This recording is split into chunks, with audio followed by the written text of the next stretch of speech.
Salve galera, como é que estão as coisas por aí? Eu espero que você esteja muito bem. Meu nome é Breno Cupertino, se você vem das aulas anteriores você sabe já, né? Mas eu tô me apresentando novamente porque tem gente aqui que talvez não tenha visto as aulas anteriores ainda. E se você é essa pessoa, volta e veja, beleza? Mas é isso aí, meu nome é Breno Cupertino, eu tenho 27 anos, trabalhei em grandes empresas aí como Itaú, Santander, Bradesco, Prudential dos Estados Unidos e tô aqui agora para te entregar muito conteúdo. Turma, hoje a gente vai trabalhar com JavaScript, fechado? Bora integrar o JavaScript aqui em cima da nossa aplicação. A gente fez o HTML e o CSS e hoje a gente vai fazer a parte do JavaScript. E aí, se você está começando do absoluto zero e nunca trabalhou antes com programação, você nem deve saber o que é JavaScript e vamos para cima. Você vai aprender aqui comigo. Agora, se você já teve uma certa experiência, você pode ter até alguns traumas em relação ao JavaScript, né?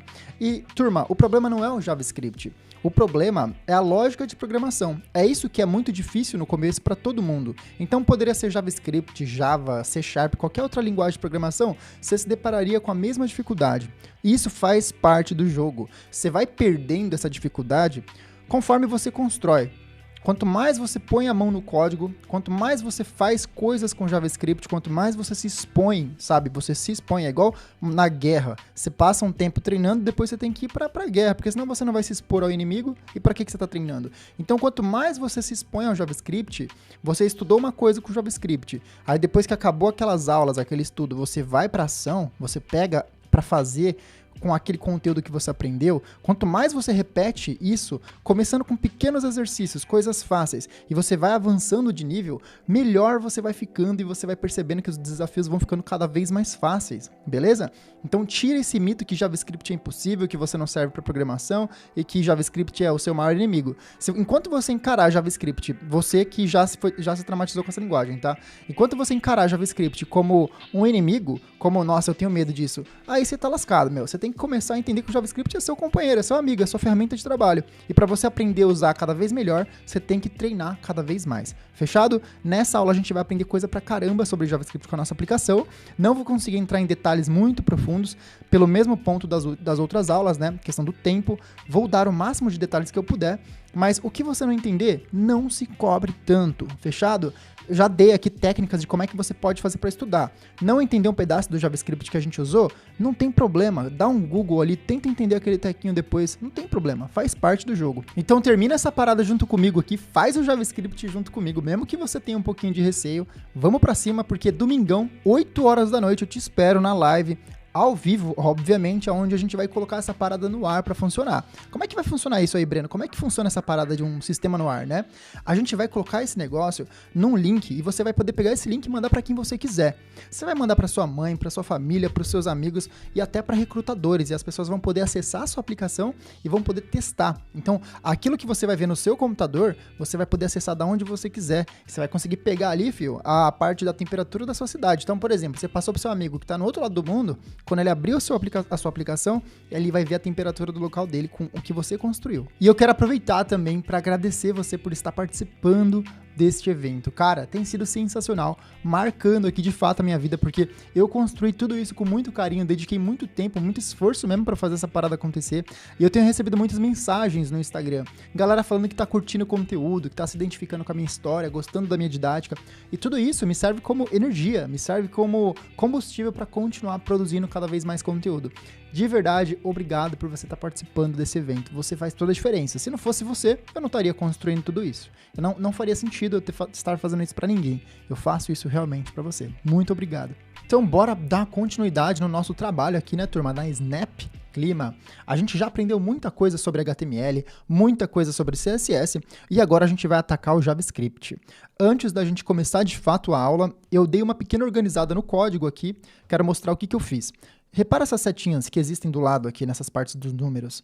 Se você toca nessa setinha, você consegue organizar o seu código. Então, por exemplo, tem esse header, né, que é o nosso bloco que está ocupando a parte de cima do nosso site. Ele começa aqui nessa parte e termina nessa outra. Começa na linha 19 e acaba na linha 31.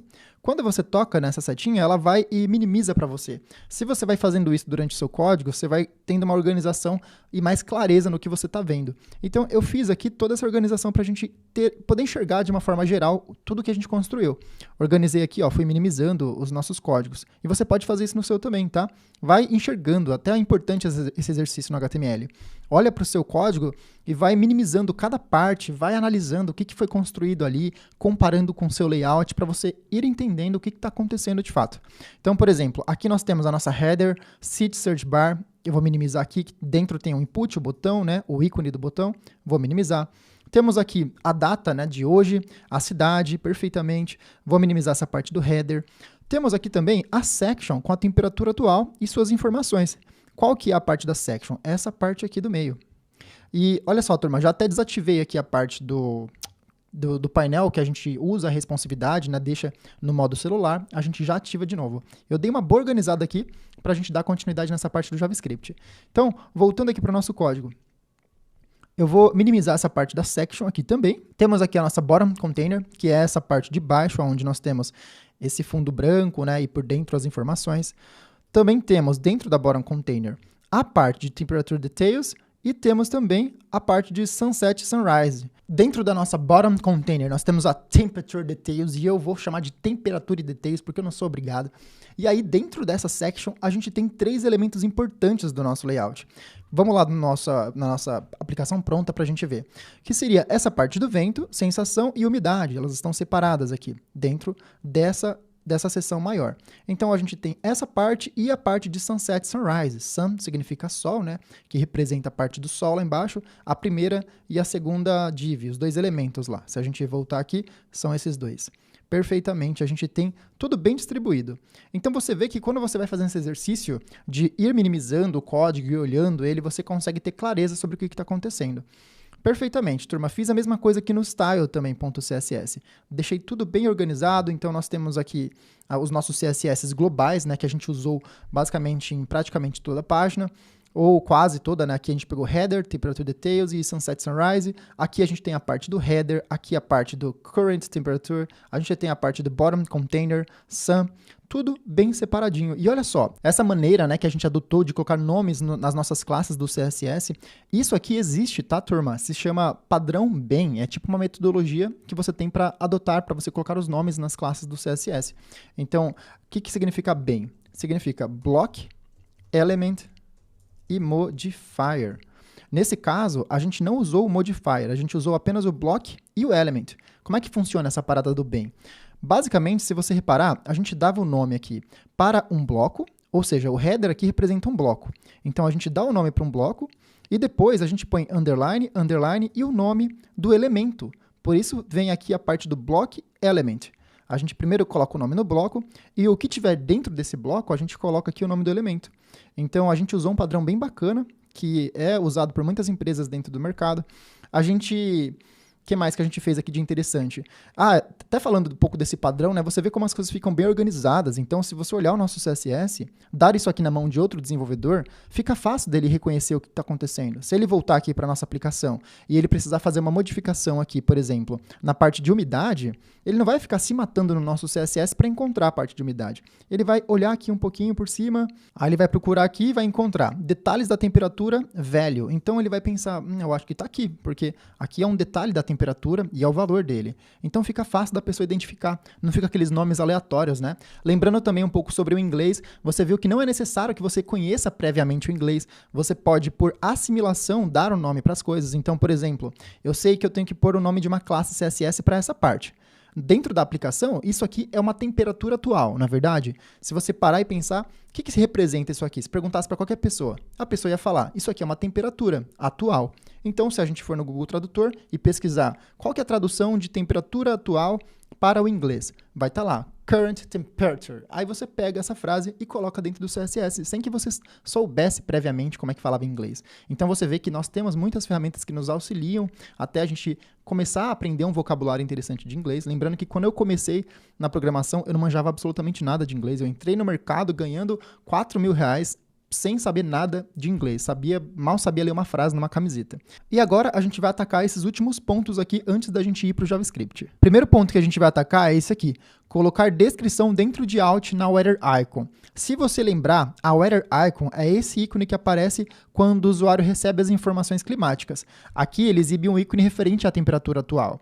E a gente colocou essa imagem, só que a gente ainda não colocou um alt, né? E o que é um alt, Breno? Texto alternativo. Lembra que eu falei que quando uma imagem ela não é carregada, a gente pode pôr um texto ali para representar, né, o que seria aquela imagem. Então, eventualmente, o usuário acessa um site e a imagem não está disponível. Então, aparece ali um texto alternativo para ele. Isso aí acontece geralmente quando dá problema, né, de carregamento.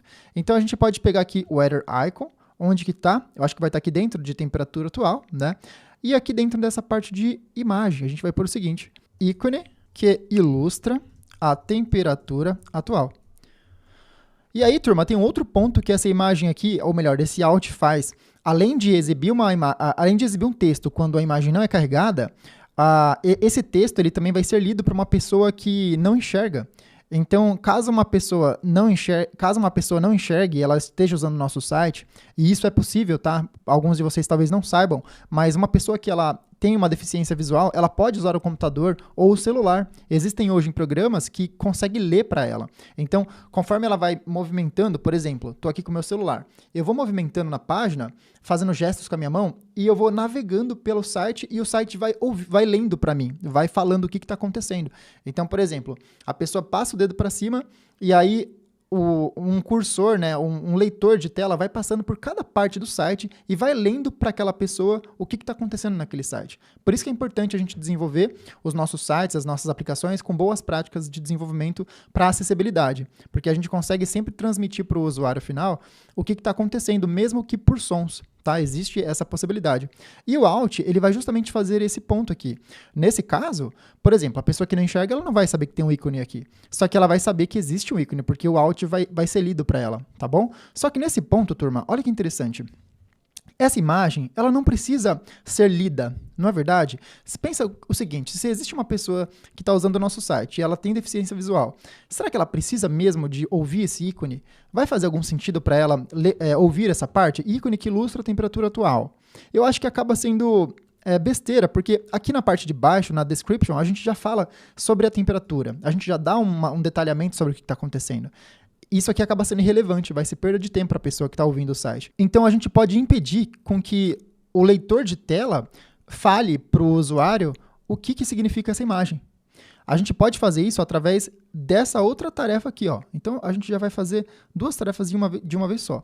A gente já colocou o Alt aqui, e agora a gente vai colocar esse atributo dentro do nosso HTML. Deixa eu pôr um xizinho aqui também.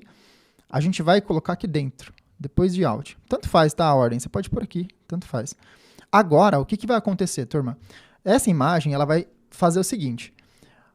O Alt ele vai servir para, caso a imagem não seja carregada, o texto apareça, e isso vai ser útil para a pessoa que estiver enxergando a tela, né? Porque para ela faz sentido mostrar alguma coisa onde tem uma imagem quebrada. Agora, caso a pessoa não enxergue, ela não vai mais passar por essa imagem.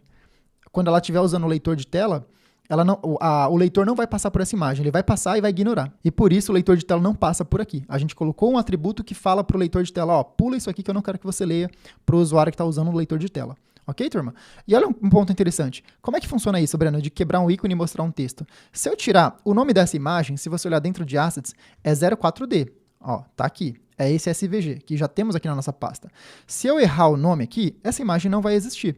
Então, se a gente voltar, olha lá, ícone que ilustra a temperatura atual. É para isso que serve o Alt também, para mostrar um texto caso a imagem não seja carregada, beleza? E muitas vezes isso acontece, né? Às vezes o servidor está com problema, o site está com algum problema, pode acontecer. A nossa próxima tarefa aqui é colocar os 3 pontos em todos os valores. Lembra que a gente trocou por textos reais para que a gente pudesse ter mais clareza do que a gente está construindo? Tanto que isso aqui é tudo fake, né? É fictício. Se a gente atualizar aqui, nada muda. Enquanto que na aplicação que já está construída com JavaScript, ela aparece os 3 pontinhos e depois é atualizada pelo valor real. A gente vai voltar com os 3 pontinhos, porque é mais interessante para o usuário, né? Então vamos fazer isso. Pegar aqui, apenas ir trocando dentro dos valores. Aqui, ó, por exemplo, o nublado. Isso aqui vai ser trazido pelo nosso serviço de tempo. Então vamos pôr 3 pontinhos aqui, aqui também. Aqui dentro de sunset e detalhes, a gente vai fazer a mesma coisa. Aqui.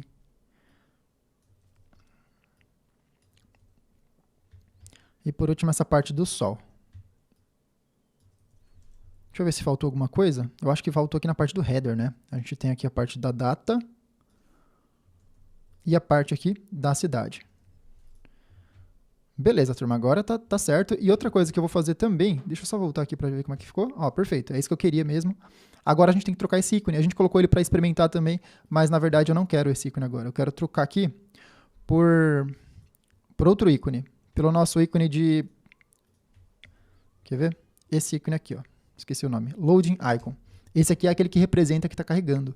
Agora, se a gente voltar, agora vai ficar aparecendo como se ele estivesse carregando. Nada acontece aqui, né, turma? Porque a gente não colocou o JavaScript. Então, nós temos uma página estática aqui, né? Perfeito, vamos voltar lá. Colocamos aqui nossos 3 pontinhos. Agora, a nossa próxima tarefa é essa aqui. Colocar dentro do atributo content o valor maximum scale 1. O que a gente vai fazer nesse ponto? Precisamos copiar esse texto aqui e colocar dentro dessa tag de configuração na head, turma. Olha só, lembra que eu falei que dentro de head ficam configurações da nossa página? Essa tag meta, ela aceita vários tipos de configurações diferentes para a nossa página. Eu não vou entrar no detalhe de cada uma delas, mas uma das configurações que a gente vai pôr é esse maximum scale 1. Por que a gente está pondo isso aqui? Quando a gente abre o nosso site dentro do iPhone, se você não estiver usando esse atributo, quando você tocar na barrinha de pesquisa, o iPhone vai dar um zoom, e a gente não quer isso. Eu não quero que quando o usuário toque na nossa barrinha de pesquisa, tenha um zoom. Eu quero que ele se mantenha ali como se fosse um aplicativo. Então a gente usa esse atributo aqui para resolver esse problema. Beleza? Agora, eu acho que... O que mais que a gente tem para fazer aqui? Ah, tem mais uma tarefa. Vamos ver. A última tarefa, então, é observação sobre textos dentro de Div. Na verdade, isso aqui não é uma tarefa, é só uma explicação que eu quero dar para vocês. Principalmente para quem já tem um pouquinho de conhecimento sobre HTML.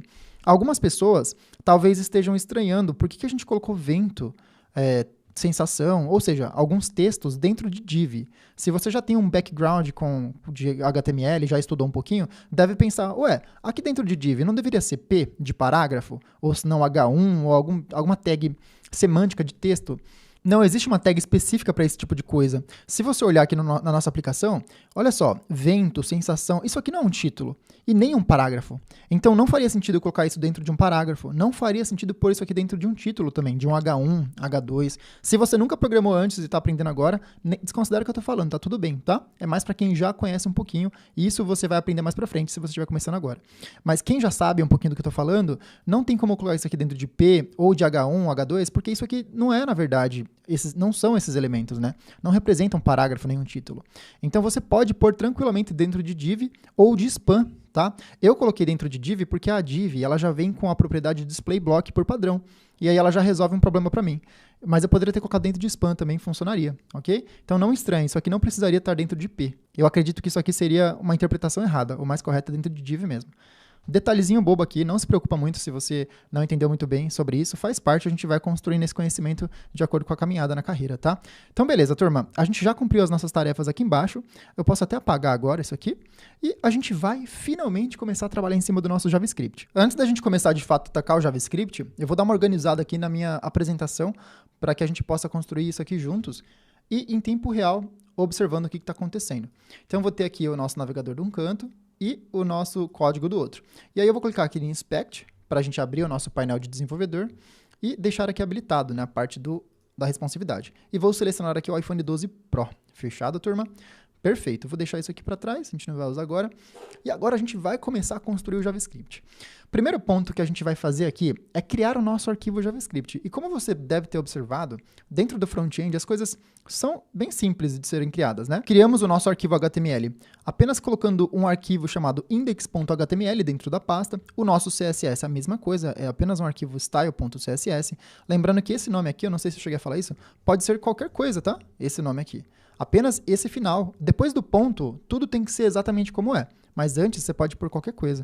Então, é bem simples. E como é que funciona a parte do JavaScript? Mesma coisa. A gente vai colocar aqui script, e pode ser aqui qualquer coisa também, .js. Agora a gente já tem um arquivo de JavaScript. Só que eu não vou querer qualquer coisa, né? Vou colocar o nome de app. Assim fica mais chique. Beleza. Aqui eu vou deixar para trás. Temos o nosso primeiro arquivo JavaScript. Brenão, é só isso? Lembra que a gente fez do CSS? Não é só isso, a gente tem que linkar. No CSS, se você lembrar, a gente criou o arquivo CSS, depois fez um link para index.html. Aqui, o app também é a mesma coisa, temos que linkar para index. A gente vai pegar aqui dentro de index, e aí, no caso do JavaScript, turma, você tem que ir lá embaixo, lá na última parte da sua página aqui do HTML, antes de fechar body, bastante atenção nisso, tá?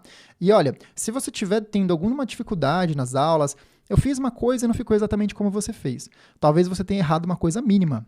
Já aconteceu comigo quando eu estava estudando, principalmente no começo de carreira, que eu perdia um pontinho ali que o professor explicou e eu ficava, cara, como é que eu resolvo essa parada agora? Então, às vezes, por causa de um detalhe, sua aplicação ela pode ficar completamente diferente. Então, se tiver algum erro agora na sua aplicação, volta nas aulas anteriores e olha com cuidado aonde você está tendo erro. Olha bem, comparando perfeitamente o que eu estou fazendo para ver se você não faltou alguma informação. Então, aqui no caso do script, a gente vem aqui embaixo antes de body, e a gente coloca então a tag script, src. No caso, script, aqui dentro do VS Code, né? Para ele autocompletar para a gente. Quando eu clico, ele aparece a tag aqui. Que é basicamente abrindo o script e fechando a tag script e um atributo chamado src. Aqui dentro, a gente vai apontar o nosso app. Então, eu vou colocar simplesmente aqui app.js. Agora, o nosso JavaScript ele já está linkado à nossa página. Assim como a gente fez aqui no nosso CSS, nós também fizemos isso aqui agora com o JavaScript.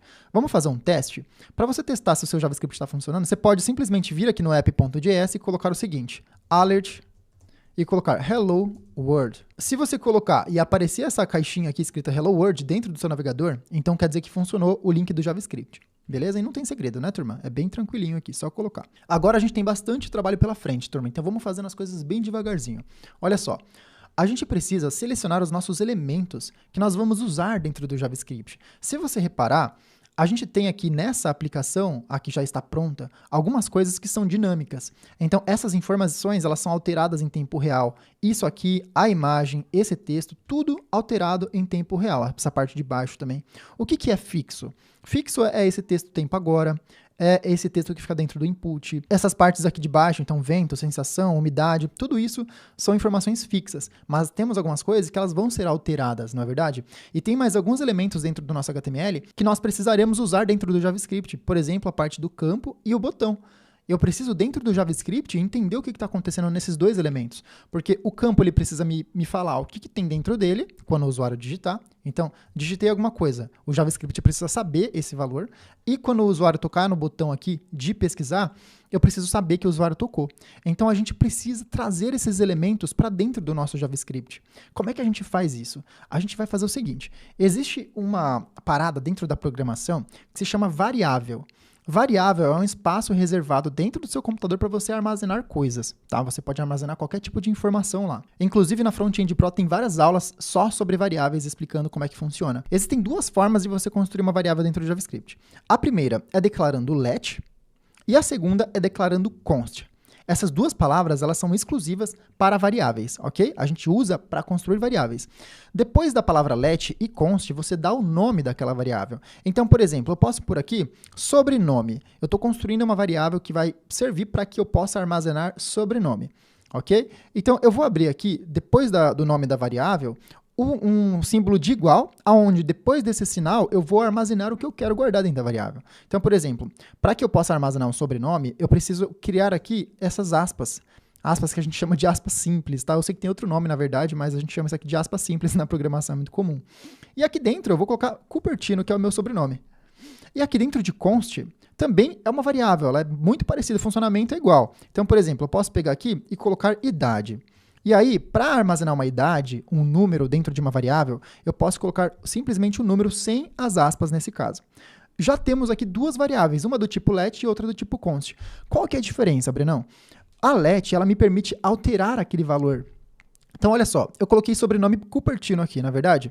Como é que eu faço para saber que realmente essa informação foi armazenada dentro do meu computador? Eu simplesmente posso usar aqui o próprio alert que a gente acabou de construir com o sobrenome. Se eu abrir isso aqui, olha só o que vai aparecer para mim. Cupertino.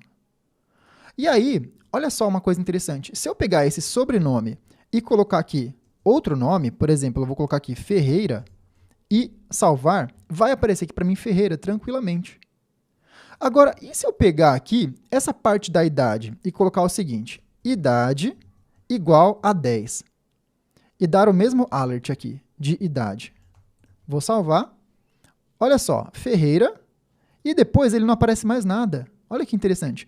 Mesmo que eu apagar esse código aqui e deixar somente esse, olha como não aparece. Caramba, Brenão, não está aparecendo por quê? Porque a const ela não pode receber um outro valor. Se você observar aqui, eu criei uma variável que se chama idade e dei um valor de 20. E embaixo, eu estou tentando falar que essa variável ela vai receber um outro valor. Só que const vem de constante. Uma variável const ela não pode ter um valor diferente depois que ela já recebeu o primeiro valor. Aqui eu dei um sobrenome Cupertino, depois eu dei um sobrenome Ferreira. E aí ele funciona. Aqui embaixo não. Mas, Brenão, como é que você sabe que está dando erro? Dentro do nosso console aqui, ou melhor, dentro das nossas ferramentas do desenvolvedor, nós temos uma parada que a gente chama de console. Deixa eu mostrar para você. Olha só. Esse painelzinho que a gente desanexou da página, se você clicar aqui na parte de console, ele mostra aqui o que está acontecendo dentro do seu JavaScript, né? Porque se você tem um erro, alguma coisa, você precisa ter um feedback, saber o que está acontecendo. E aqui ele me retornou qual que é o erro. Ele está falando o que está acontecendo. Ele disse o seguinte, tem aqui uma variável constante dando erro. Ele está me apontando que na linha 9, aqui dentro do app.js, ó, linha 9, eu estou tentando atribuir para uma variável do tipo constante um novo valor. E como eu disse, constante não permite novos valores. E ele está aqui me denunciando o erro. Então você não fica no escuro. O JavaScript, quando você tem algum erro, quando você fez algo errado, ele vai lá e te avisa perfeitamente. Então beleza, a gente aprendeu bastante sobre variáveis, entendemos aqui que nós temos a const e a let. Então, let sobrenome, aqui eu estou armazenando o meu sobrenome, e aqui eu estou armazenando uma idade, né? E eu posso fazer um monte de coisa. Aqui entra a programação, turma. Aqui a gente consegue fazer, nossa, todo programa que você usa na internet, o Facebook, o Instagram, o caixa eletrônico no banco, o caixa do supermercado, tudo usa programação. E dentro da programação de todos esses sistemas, aí entram várias variáveis, aonde eles vão guardando os valores. Então, por exemplo, você está lá no supermercado, acabou de passar no caixa um item. Aquele item ele vai ter um valor, aquele valor vai ser armazenado dentro de uma variável, que provavelmente vai ser usado por outra parte do sistema e assim por diante. Então, assim que funcionam as variáveis. Aqui, a gente usou também a alert, lembra que a gente usou essa função? A gente chama essa estrutura no JavaScript de função. Lembra que a gente colocou aqui, por exemplo, hello world? Eu posso pôr até, no caso, o próprio sobrenome. Vamos deixar aqui. Ó, vou deixar só sobrenome, alert. Vou abrir aqui aspas, hello world. A gente chama essa estrutura de função. Quando você cria uma estrutura que no final ela abre e fecha isso aqui, a gente chama de função. Então, isso aqui é uma variável e isso aqui é uma função. Você aprendeu agora como é que você faz para construir uma variável, que é o lugar que armazena valores dentro do computador, e como é que a gente constrói uma função. Breno, explica melhor sobre função. O que é uma função? Olha só, se você observar, a gente usou o alert, que eu acabei de dizer para você que é uma função. E, Breno, onde que essa função alert foi construída? Porque você só coloca e ela já funciona. Então, o navegador ele já tem várias funções que funcionam ali. O navegador tem várias funções padrões já prontas para você utilizar. Por isso que quando eu coloco alert, ele me dá um alerta, porque existe uma função que se chama alert, e quando ela roda, ele aparece aqui para mim, esse pop-up, né, essa janelinha. Então, ela já existe para a gente. Agora, tem como construir a sua própria função do zero, fazer alguma coisa que você vai criar ali para funcionar do seu jeito, uma coisa totalmente nova? Tem como fazer isso. Dentro do JavaScript, você faz o seguinte, coloca a palavra reservada function, a palavra da função, e aí você coloca o nome da função. Abre e fecha aqui os parênteses, abre e fecha chaves. Aqui dentro dessa estrutura, você pode fazer o que você quiser. E aí entra a criatividade ou se não o projeto que você está construindo. Você pode fazer muita coisa bacana. Bora construir uma função aqui que tem o papel de somar dois números. Vamos chamar essa função de somar. E aí, como é que a gente faz para chamar essa função, para executar ela? Porque aqui a gente só está apenas construindo essa função, ela está existindo. Opa, tem uma coisa nova aqui dentro do meu código, uma função. Só que como é que a gente executa? A gente executa exatamente como a gente executou o alert. A gente coloca aqui, ó, somar, abre e fecha. Lembra que o alert a gente fez alert, abre e fecha? Só que aqui dentro a gente tem que passar um valor, né? Oi, e aí vai aparecer aqui para mim. Aqui a gente acabou de construir uma função do zero e executou ela aqui embaixo, assim como a gente executou o alert também. A diferença é que aqui não apareceu nada. Por que não apareceu nada? Porque a nossa função está vazia. Os parâmetros, as coisas que a gente faz, vêm aqui dentro. Como é que a gente faz para testar se essa função está funcionando? Bora tirar esse alert daqui de fora e colocar aqui dentro. Agora, a nossa função alert está dentro da nossa função somar. Tem como você colocar função dentro de função, executar uma função dentro da sua própria função. Agora a gente está chamando a nossa função aqui fora. Será que isso vai funcionar? Olha lá, funcionou. Então a gente acabou de construir uma função que a função dela é executar outra função. Então vamos criar nossa calculadora. a gente vai construir uma função que soma aqui. Para que eu receba os dois números que vão ser somados, eu posso colocar aqui, ó, dentro desses parênteses, os valores que serão recebidos. Então, eu vou chamar de número 1, vírgula, número 2.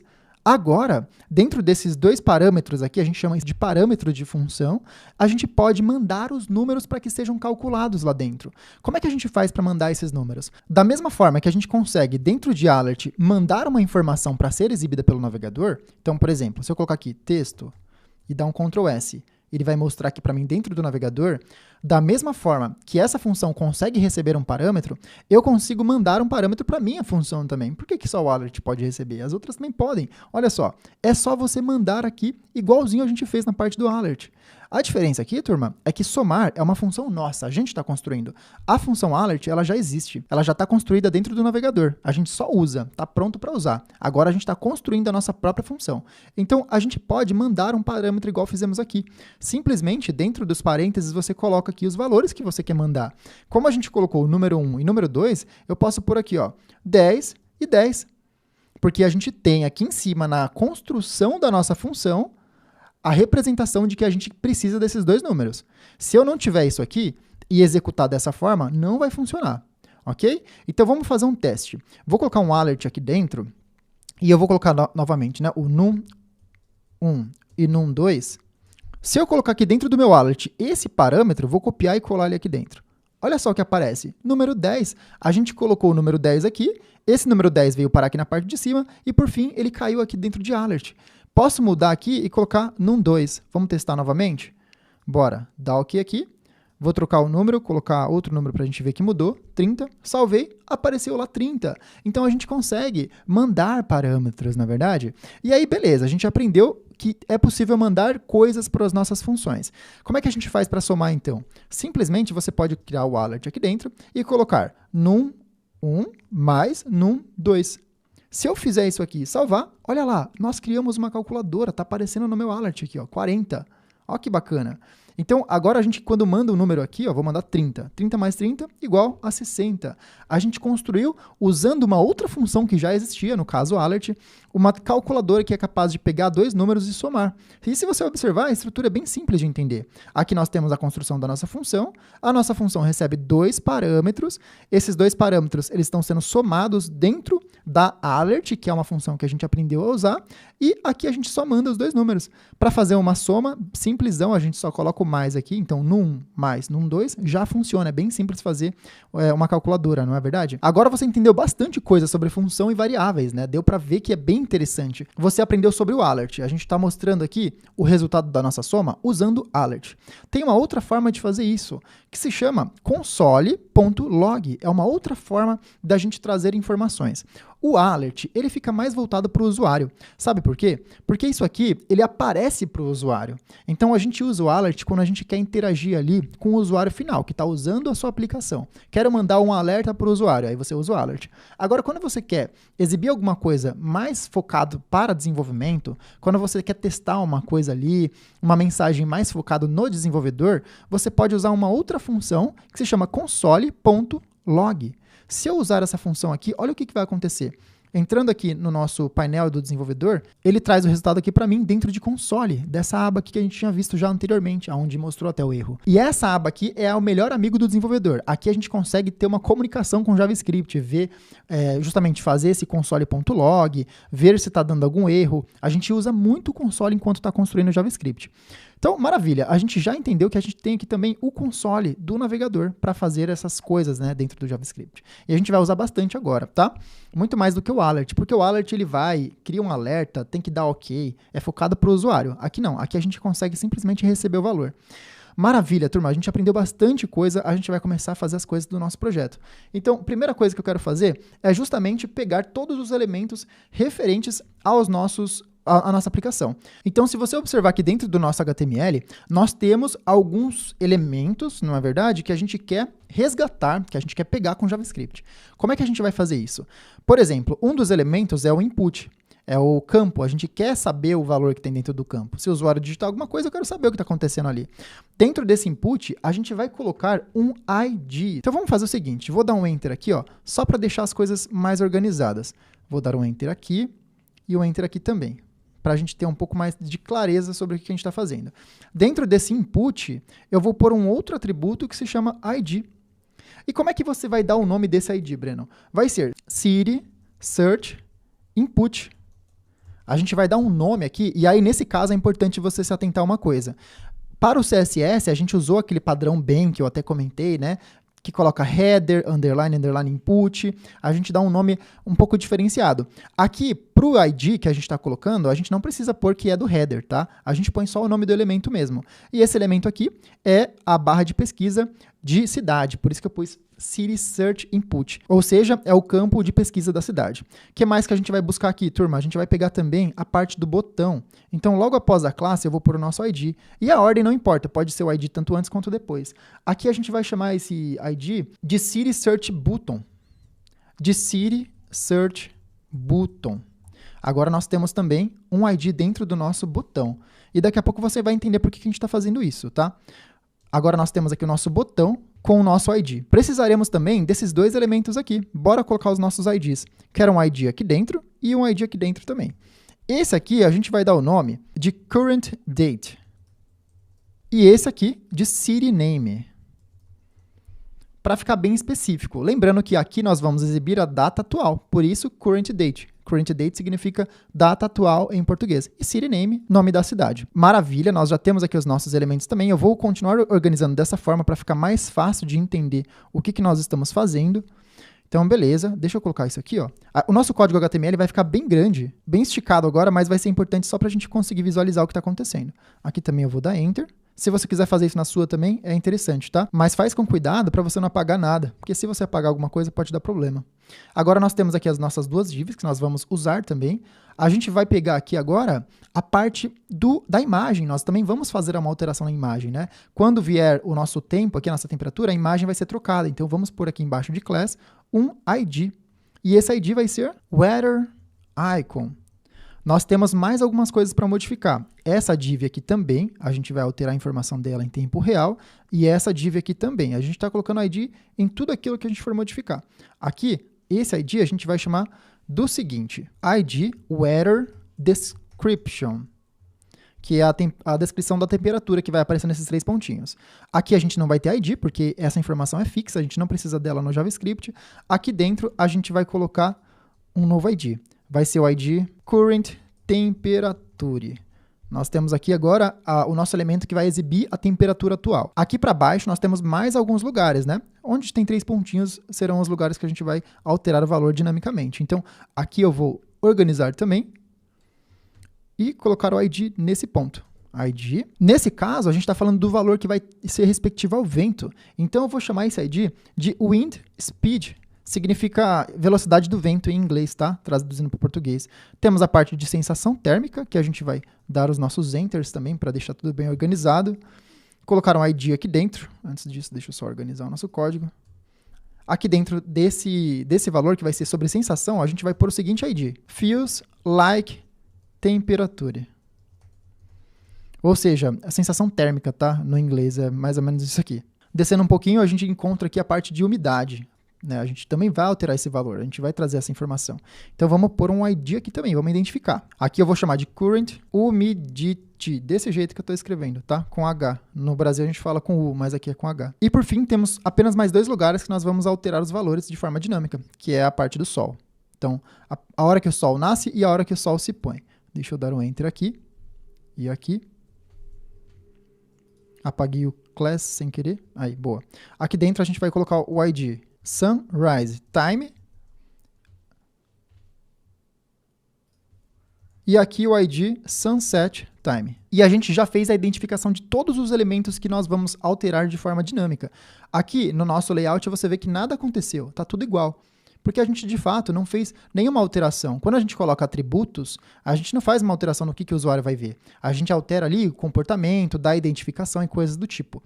Agora, quando a gente altera o que tem dentro da tag, aí sim o usuário vai ser impactado imediatamente. Então, coloquei aqui, ó, essas letras, vai aparecer aqui. Agora, quando a gente mexe num atributo, isso não vai aparecer diretamente para o usuário. Voltando aqui para o nosso app.js, a gente consegue, através dos IDs, resgatar esses elementos dentro do nosso JavaScript.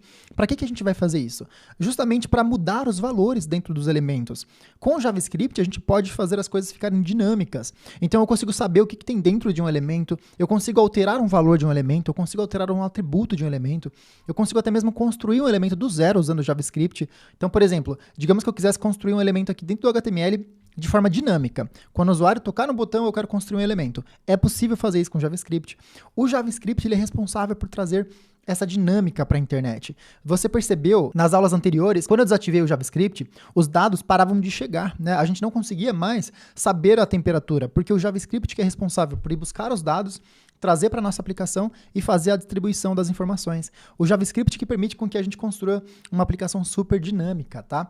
E aí você deve estar pensando, Brenão, não dava para usar as classes para identificar os nossos elementos?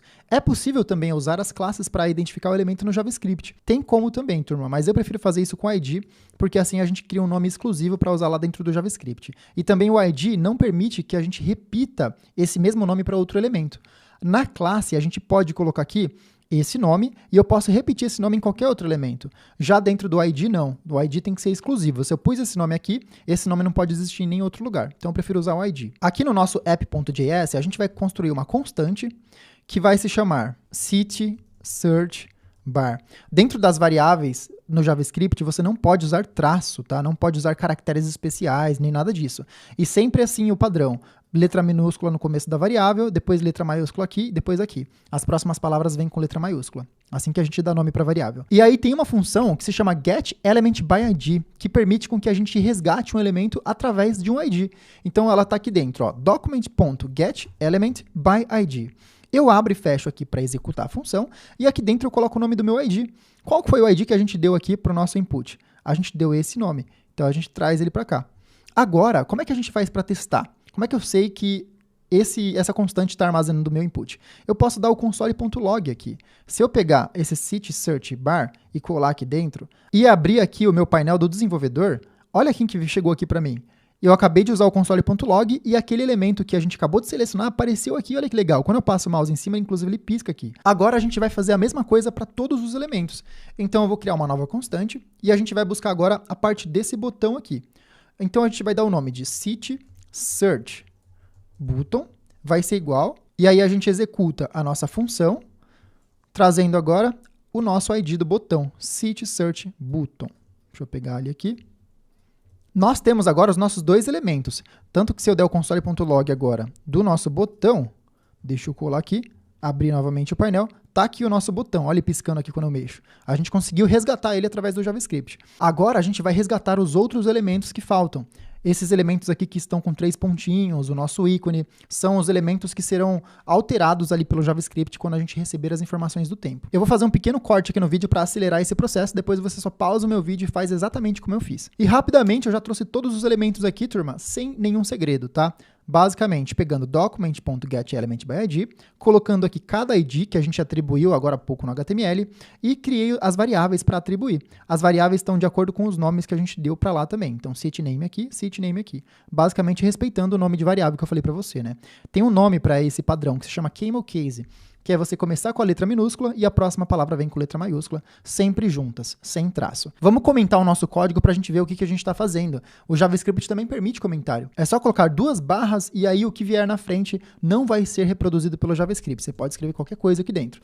Nesse caso, eu vou chamar de interação, que são os elementos que têm interação, e aqui nós vamos colocar outro comentário que vai se chamar exibição. Nesses casos, são elementos que o usuário vai receber ali uma exibição, mas não necessariamente uma interação. Todos esses elementos serão elementos que vão ser substituídos seus valores, mas o usuário não interage com isso. O usuário interage com o campo e com o botão. Aqui ele pode digitar e aqui ele pode apertar. O resto é só a exibição, só para a gente ter uma pequena separação aqui dos nossos elementos. Agora a gente vai chegar numa parte delicada do JavaScript aqui, turma, onde a gente vai ter que fazer as coisas de uma forma bem minuciosa.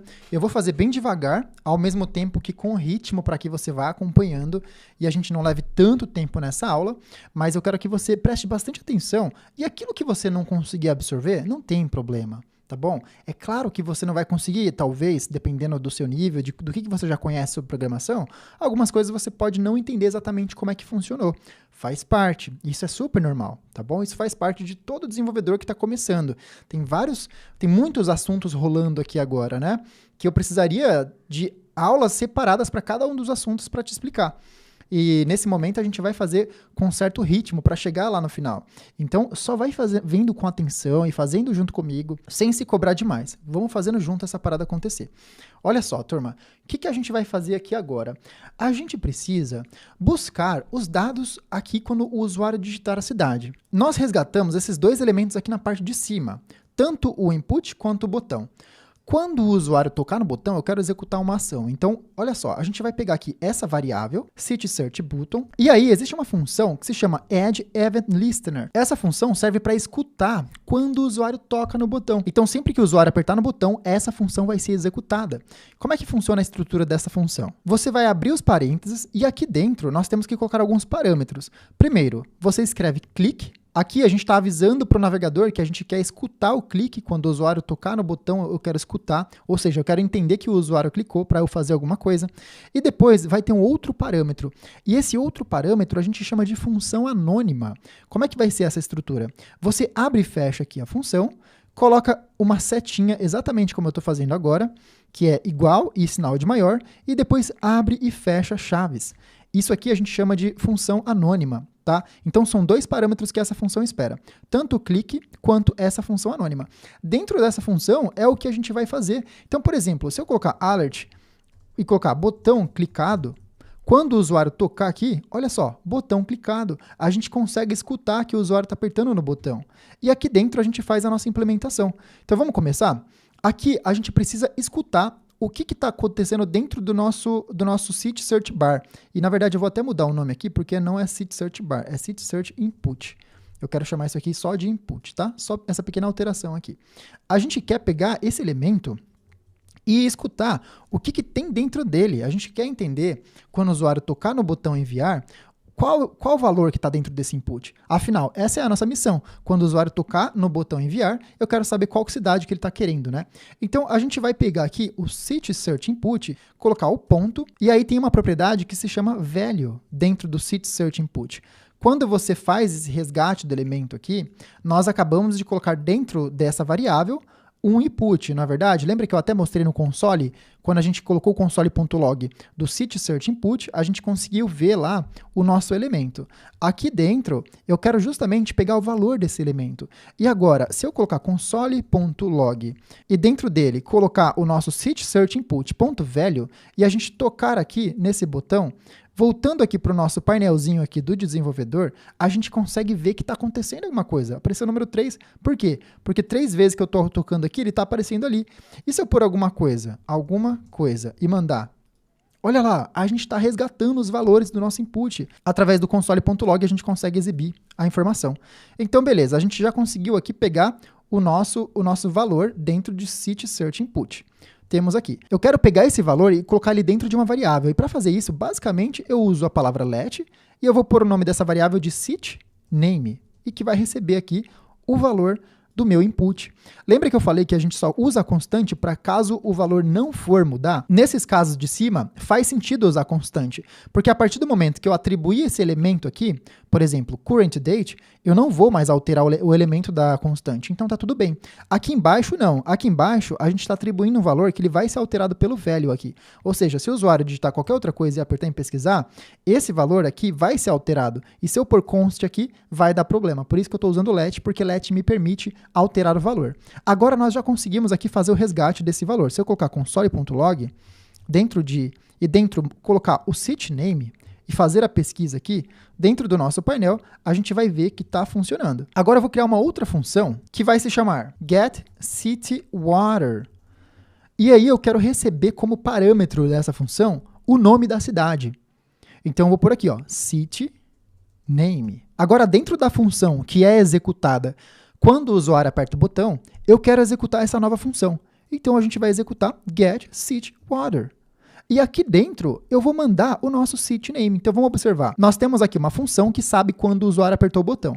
Assim que o usuário aperta o botão, eu quero pegar o valor que está dentro do nosso campo e jogar dentro de uma variável setName. Depois que eu fiz isso, eu pego o valor dessa variável setName e jogo aqui para a minha getSitWater. E agora a gente tem uma outra função aqui embaixo que vai ser executada. Se eu colocar aqui agora setName e executar alguma coisa e voltar para o nosso painel, olha só, estamos recebendo aqui os nossos valores. Porque o JavaScript sabe que o usuário tocou no botão, aí a gente pegou o valor do nosso input, colocou dentro de uma variável e mandou para a nossa nova função. E a nossa nova função se encarregou de exibir no console. Agora o nosso JavaScript sabe que o usuário tocou no botão e a gente já tem até o nome da cidade que ele quer buscar. Basicamente, a gente precisa agora usar aquele serviço que eu comentei para buscar os dados. A gente vai fazer isso acontecer agora. Lembra que eu pedi para você entrar num site e criar uma conta? Era um serviço. Vamos abrir aqui a página para a gente ver. Se chamava Open Weather Map. Eu pedi para você entrar aqui na aula 1 e criar uma conta para você.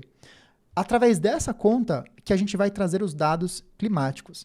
Se você descer aqui na parte de baixo, nós temos algumas informações. Dentre elas, tem essa seção aqui, que significa aqui, informações da temperatura atual. Se eu pegar aqui em API Doc, tem uma documentação me mostrando como usar essa API. O serviço que a gente vai usar para trazer os dados climáticos se chama API. E não somente porque são os dados climáticos. A API é o nome de qualquer tipo de serviço que serve para você trazer dados para a sua aplicação. Por exemplo, o Correios tem uma API que você manda o seu CEP e ele te devolve um endereço. Essa API aqui, a gente manda algumas informações e ela me devolve as informações climáticas. E existem várias APIs. A API é uma das maneiras pelas quais os computadores podem se conversar. Então, através dessa API, eu consigo construir um programa que vai exibir as informações recebidas. E dentro dessa doc, nós temos uma URL. Será através dessa URL que a gente vai buscar as informações. Olha só, se você observar, tem os campos laranjas aqui, né? Lat, Long, API Key. Lembra que eu falei para você salvar um número quando você criou a conta nesse site? Esse API Key é justamente o número que você vai usar. Tem aqui também as duas informações, lat e long, que significa basicamente latitude e longitude. São dois parâmetros usados dentro de serviços de mapas para exibir exatamente onde você está. São através desses parâmetros que um GPS, por exemplo, consegue calcular, consegue ver onde você está posicionado no mapa. E nossa aplicação também vai conseguir buscar a sua localização atual. Quando a gente faz isso, quando a gente usa as funções do navegador para saber a localização atual, o navegador te diz qual que é a sua latitude e longitude. A gente consegue saber quais são esses valores através do navegador. E aí, justamente, a gente vai pegar esses valores a partir do navegador e mandar para o nosso serviço aqui. As coisas vão ficando mais claras conforme a gente vai fazendo. Se você observar aqui na parte de baixo, tem algumas outras informações que podem ir aqui dentro. Então, olha, lat e long aparece aqui na nossa URL. API Key também aparece, só que nós temos outras informações, outros parâmetros que a gente pode pôr dentro dessa URL. Por exemplo, se eu fizer uma busca de clima com essa URL do jeito que ela está, ela vai me trazer informações em inglês. Eu posso colocar um novo parâmetro definindo a linguagem. Se eu colocar aqui lang, PTBR, eu consigo trazer as informações no nosso idioma. Então, eu já construí uma URL que a gente vai usar de acordo com os parâmetros que a gente usa aqui no Brasil. E eu vou fornecê-la para você agora. Então, a gente vai usar basicamente essa mesma URL, só que eu configurei exatamente como a gente vai usar na nossa aplicação. E se por um acaso você perdeu aquele número que eu pedi para você salvar, a API Key, você vai tocar aqui nessa seta, vai vir aqui em My API Keys, depois que você fez o login, aqui você encontra ela novamente, basta você copiar da sua conta. Se você não tiver essa chave, você não consegue buscar os dados. E se você criar essa conta agora e já estiver codando agora também, provavelmente não vai funcionar porque esse sistema ele demora um pouco para responder. Então, se você cria uma conta agora, ele demora às vezes horas para funcionar a sua chave. Então, por acaso, se a sua chave não funcionar, você usa a minha, mas tenta usar a sua que você criou na primeira aula. Agora eu vou fechar aqui o site e a gente vai dar continuidade. A URL que a gente vai usar, turma, vai ser essa URL aqui. Eu vou deixar como comentário para a gente daqui a pouquinho usar ela. Como é que a gente faz, então, para buscar as informações através do JavaScript? A gente tem um serviço que, através de uma URL, através de uma API, como eu expliquei para você, vai entregar os dados climáticos a respeito da cidade. Como é que a gente faz isso acontecer na prática, né? A gente viu que na documentação da nossa API, ela tem uma URL bem parecida com essa. A diferença é que nessa aqui eu personalizei. Eu disse que eu quero a unidade aqui em metric e a parte de linguagem PTBR. São algumas coisas que vão deixar os dados climáticos exatamente como a gente encontra aqui no Brasil. Para que você faça essa comunicação com o sistema interno, tem uma função no JavaScript que se chama fetch. Se escreve dessa forma. Fetch em português basicamente significa tipo buscar. E é dentro dessa função que a gente vai lá buscar os dados do Open Weather. A gente vai pegar essa URL que eu acabei de trazer, a gente vai colocar dentro como parâmetro aqui de fetch. Só que ao invés de mandar entre aspas simples, você vai colocar entre crases, exatamente do jeito que eu estou fazendo. Se você observar, agora que eu pus entre crases, ele destacou essas duas partes aqui. Tá diferente, tem o azul e tem essas duas partes. Quando a gente coloca sobre aspas simples apenas, a gente não tem esse mesmo destaque. Por quê? Aqui, com crase, a gente consegue usar estruturas que nos permitem colocar no meio de um texto uma variável. Então, olha só, quando a gente usa essas crases, a gente pode pôr aqui no meio uma variável. Tá vendo que ele está esperando sit aqui e API key? Isso está acontecendo porque tem essa estrutura antes e depois. Dólar, abre chaves, fecha chaves. O que vai aqui no meio é uma variável. Se eu apagar essa estrutura aqui, ó, ele já não entende mais. Agora é só um texto normal. Só que usando o crase e usando essa estrutura, a gente pode colocar no meio da nossa URL uma variável. E se você lembrar, na documentação da Open Weather, ele espera lá alguns parâmetros, né, dentro da URL. Aqui que a gente vai mandar o nome da cidade. E aqui que a gente vai mandar a nossa chave, que eu falei para você salvar. Então, olha só, eu vou pegar esse sitname e colocar aqui dentro. E aqui dentro da parte API Key, eu vou pôr a minha chave de API. Só que ele está esperando uma variável aqui. Eu poderia colocar a chave diretamente assim? Daria certo, mas eu prefiro separar essas informações. Então aqui em cima, a gente vai chamar uma constante de API Key e a gente vai colocar a chave dentro dessa constante. Deixa eu pôr a minha aqui. Agora, olha só, nós temos uma constante aqui em cima, uma variável com o valor da nossa chave. E aqui embaixo, na parte da URL, ele está justamente buscando esse valor, né? A gente está atribuindo esse valor para cá. O nosso fetch já está pronto. Agora, quando essa função é executada, ela vai trazer uma informação lá do nosso serviço, no caso, as informações climáticas. Para que eu possa usar essas informações, eu tenho que executar de forma encadeada uma outra função. Como é que eu faço isso? Logo após a finalização aqui do parênteses, a gente coloca ponto e escreve then. Then significa então. O que está acontecendo aqui? Fetch significa buscar. Então, o que eu estou fazendo? Buscando uma informação, depois que essa informação chegou, então eu quero fazer uma outra coisa. E o que vai entrar depois desse then? Aqui dentro, eu posso executar uma função anônima. Lembra que eu comentei sobre isso? Dentro dessa função anônima aqui, eu posso receber um parâmetro, que é justamente o que está vindo do meu fetch. O fetch está devolvendo aqui uma resposta. E dentro dessa função anônima, eu posso pegar essa resposta e fazer alguma coisa com ela. Eu dei esse nome de response, mas eu poderia chamar de batata. Qualquer nome, tá? A gente geralmente chama de response, mas poderia ser outra coisa. Aqui dentro, eu vou fazer o seguinte, eu quero fazer uma conversão. Quero pegar a minha response e convertê-la para JSON. Quando a gente converte uma informação para JSON, a gente está convertendo para a notação que o JavaScript entende, para a gente conseguir fazer manipulações nesses dados.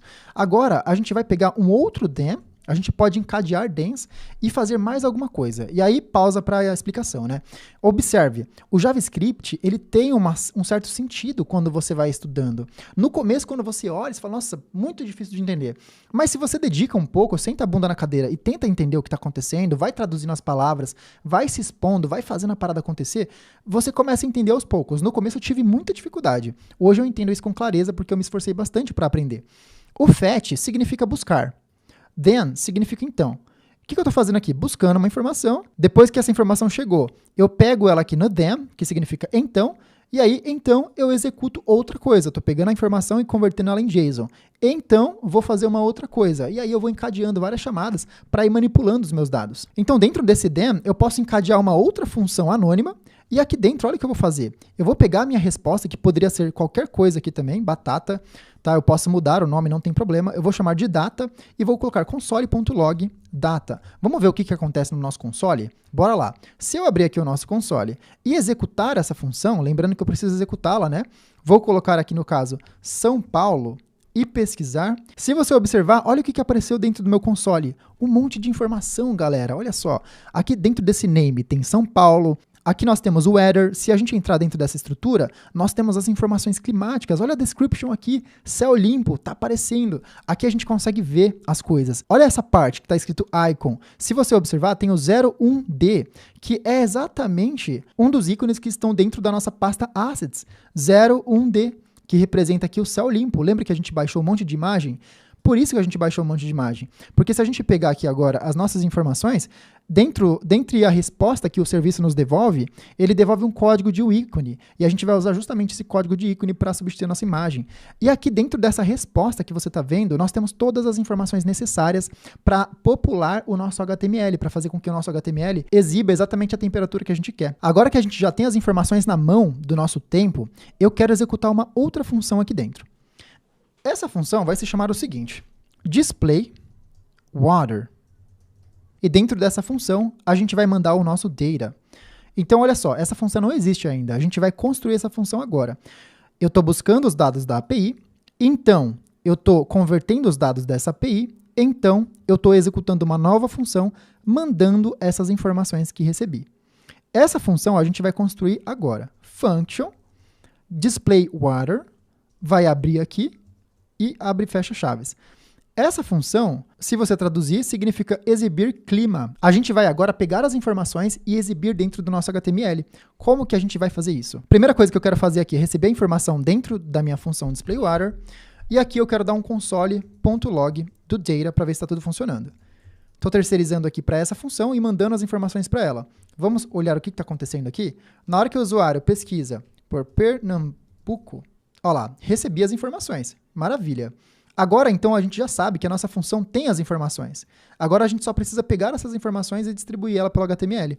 Antes da gente começar a fazer isso, olha só. Quando eu pego essa estrutura e olho por dentro dela, eu consigo acessar cada um desses parâmetros isoladamente. Então, digamos que eu quisesse acessar essa parte aqui, ó, name. Basicamente, eu só teria que fazer o seguinte, data.name.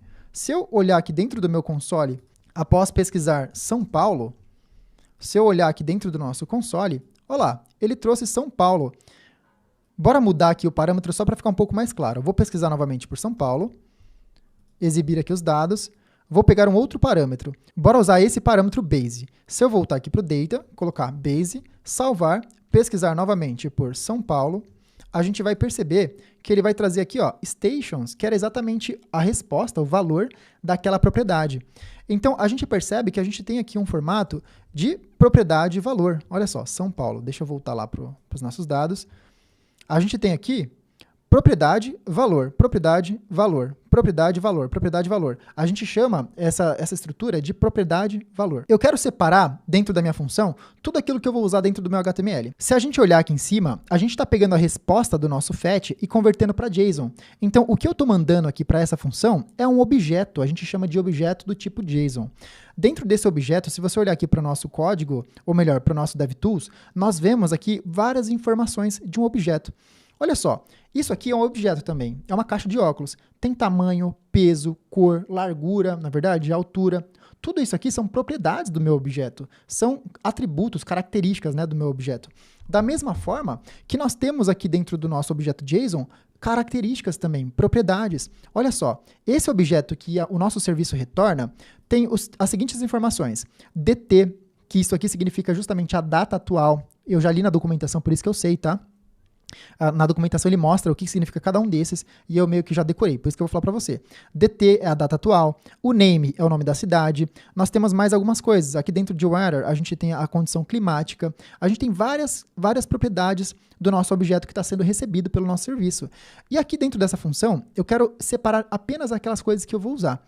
Para realizar essa tarefa, eu vou fazer uma coisa que a gente chama de desestruturação de objeto, que é basicamente pegar um objeto e separar dele apenas aquilo que eu quero usar. Como que funciona essa desestruturação? Você basicamente abre e fecha aqui as chaves, coloca igual e data. A gente está construindo um objeto, onde dentro desse objeto a gente vai separar apenas aquilo que a gente quer desse objeto, o data. Então aqui dentro, o que eu vou querer para exibir na nossa aplicação? O DT, que eu disse para você que é justamente a data atual, o name, e agora, turma, eu vou trazer do meu projeto que já está pronto, todas as propriedades que a gente vai usar. No caso, serão essas propriedades aqui. Se você observar no nosso objeto, vai ter tudo isso aqui, ó. Por exemplo, dentro de water, tem aqui icon e description. Se a gente acessar aqui, dentro desse 0, tem o icon e tem o description. Tem essa outra propriedade main aqui também. Se a gente olhar aqui na nossa estrutura, tem esse main. E dentro de main, a gente está pegando a temperatura, a sensação térmica e a umidade. E aqui dentro nós temos também, ó, feels like, a umidade e a temperatura. Então eu basicamente estou só desestruturando e separando aquelas coisas que a gente vai usar dentro do nosso HTML. Se você não tem um conhecimento prévio de JavaScript, talvez você não entenda exatamente o que eu estou fazendo aqui e não tem problema. Vai fazendo junto comigo e vai assimilando o máximo que você puder. Agora vem a parte legal da gente substituir os nossos 3 pontinhos pelos dados. A primeira coisa que eu quero substituir é a parte da nossa data atual, current date. A gente simplesmente pega essa variável, coloca aqui ponto text content igual dt. E observa que depois que eu escrevi dt aqui, essa parte ficou mais clara. Quando a gente não usa a nossa variável aqui em cima, dentro do nosso objeto, ele fica escurinho, porque ninguém está usando. Agora, quando a gente coloca dt, ele vai lá e fica claro, porque quer dizer que a gente está usando agora essa variável. E agora a gente vai fazer isso com todos os outros. Eu vou pegar cada um desses elementos e atribuir cada um desses itens que a gente acabou de resgatar. Copiei e colei aqui, turma, mas basicamente eu fui pegando cada um dos nossos elementos que a gente resgatou aqui na parte de cima e fui atribuindo dentro do ponto text content cada uma das variáveis que a gente separou aqui, que estão chegando do nosso serviço de clima. Então, o que a gente está recebendo do nosso serviço de clima, eu estou separando aqui dentro dessa variável e estou pegando tudo aquilo que a gente resgatou e exibindo dentro do nosso HTML. Agora, se a gente pesquisar aqui, por exemplo, por São Paulo e mandar buscar, olha lá, a gente trouxe as informações, turma, tá funcionando aqui. A gente fez a substituição. Para ficar um pouco mais tranquilo de você entender, olha só, quando eu pego aqui o current date, .text content, eu estou falando o seguinte para o JavaScript. JavaScript, vai no meu current date. Quem é meu current date? É essa variável aqui em cima, onde a gente resgatou esse elemento de data atual. Cadê? Data atual estava onde mesmo? Aqui, ó. Current date. Lembra que eram 3 pontinhos? Nós resgatamos esse elemento aqui no JavaScript através do getElementById. Colocamos dentro dessa variável current date. Aqui embaixo, eu estou pegando esse current date novamente e chamando uma propriedade dele que se chama text content. Através dessa propriedade, eu consigo atribuir qualquer coisa. Nesse caso, eu coloquei o dt, que é justamente a resposta que está chegando lá do nosso JavaScript. Só que eu poderia colocar aqui, ó, qualquer coisa. Deixa eu escrever para você ver. Qualquer coisa. Se eu salvar aqui e pesquisar novamente por São Paulo, olha o que vai aparecer na nossa data. Qualquer coisa, porque foi isso que eu mandei colocar. Tá certo? Então, a gente consegue aqui, através dessa propriedade, mudar o conteúdo que está dentro de um elemento HTML. Dá uma explorada nisso depois que acabar a aula. Esse é o seu papel como estudante. Aprender uma coisa nova, depois fuça nesse código, desmonta ele inteiro e monta ele de novo. Fuça em tudo para você assimilar o máximo de informação possível. Aqui, agora a gente vai voltar para o nosso DT, para que a gente tenha exatamente a resposta que a gente gostaria, que era justamente a data. Só que se você observar, tem uma coisa acontecendo. Quando eu pesquiso por São Paulo, ou qualquer outra data, algumas coisas não estão exatamente como a gente gostaria. O nosso clima, aqui, ó, tá mais bonito, tá mostrando 28 graus, tem esse C no final, não tá um número quebrado, enquanto que aqui aparece um número quebrado. Aqui tem um número bem estranho, né? Aqui na parte de baixo também não tá bem formatado. Tudo isso porque nós temos que fazer as formatações, a gente já faz essa parte. Se você observar, faltou resolver a parte do nosso ícone. Eu deixei para fazer por último porque é um pouco diferente. A gente vai pegar aqui, no caso, o header icon, vou copiar aqui para baixo, e ao invés de usar o text content, a gente vai pegar essa propriedade aqui. Cadê? src. A gente vai dar .src e mudar aqui justamente esse icon. Então, vamos copiar justamente esse valor aqui lá no nosso JavaScript. Então, .src vai ser igual a o nosso caminho. Só que no caso desse nome aqui, eu não quero esse loading icon, eu quero trocar pelo ícone respectivo àquela temperatura. Então, para isso acontecer, eu vou usar aquela estrutura que eu te mostrei recentemente. $, abre e fecha chaves. E aqui dentro eu vou pôr justamente a nossa variável icon, que está aqui, ó, pode ver que ela está até mais escura, porque ela não foi usada ainda. Aqui dentro eu vou pôr icon, só que se você observar, nada aconteceu aqui, e aqui continua escuro, porque a gente está usando aspas. Eu não quero aspas, eu preciso usar crase se eu quiser usar esse formato aqui novo, onde a gente está colocando as variáveis. Agora sim, você pode ver que ele ficou verde, e a gente está usando justamente esse icon que a gente acabou de resgatar. Se eu salvar e pesquisar novamente por Pernambuco, agora sim o nosso ícone vai aparecer topzera, turma. A gente está chegando aí num resultado bem bacana. Tem bastante coisa para trabalhar, então vamos continuar aqui. A gente já está conseguindo buscar os dados através da barra de pesquisa, mas se você lembrar, a gente quer que nossa aplicação busque a localização atual do usuário. E para a gente resolver essa parada, nós temos uma outra função já disponível no navegador, tipo a função alert, ela já está disponível para a gente usar. Existe uma outra função disponível para a gente usar que se chama o seguinte, get current position. Vamos usar ela aqui para ver como é que funciona. Quando a nossa aplicação iniciar, eu quero fazer o seguinte, quero que o meu navegador busque a localização do usuário e me entregue quais são as coordenadas, latitude e longitude. Então você vai digitar navigator.geolocation.getCurrentPosition. Aí você vai abrir aqui a função e essa função recebe aqui como parâmetro uma função anônima, que por sua vez vai justamente retornar a nossa posição, position. Se eu der um console.log do nosso position, e salvar, vamos olhar aqui dentro do nosso console, não apareceu nada por aqui ainda, porque ele está perguntando, olha só, depois que a gente pôs esse trecho de código, agora o nosso navegador começa a perguntar se a gente permite com que o sistema acesse a localização. Eu vou dizer que sim, e agora, se a gente atualizar o nosso navegador e voltar para o nosso painel do desenvolvedor, a gente vê que ele trouxe uma informação maluca aqui. Olha só, dentro de chords, e isso aqui também é um objeto, lembra que eu falei do objeto JSON? Dentro de chords, nós temos aqui latitude e longitude. Exatamente aquilo que a gente precisa para o nosso serviço. Se a gente mandar a latitude e o longitude para nosso serviço lá do tempo que está nos dando as informações, a gente consegue a informação climática exatamente de onde a gente está. Então, a gente já tem aqui as nossas posições. Vamos só dar uma organizada no nosso código. Aqui dentro dessa função, eu quero organizar da seguinte forma. Se tudo der certo, eu quero exibir no console a nossa posição. Já se algo der errado, eu quero executar uma outra função. Então, a gente vai executar aqui uma função que vai retornar justamente um erro. Então, olha só essa estrutura. O que ela está falando basicamente? Se a nossa função for executada com sucesso, ela vai retornar a posição, tanto latitude quanto longitude. Se algo der errado, ela vai me exibir um erro no console. Então, essa função getCurrentPosition, ela justamente retorna essas duas funções aqui, tanto com a posição, se der tudo certo, quanto com o erro, se der alguma coisa errada.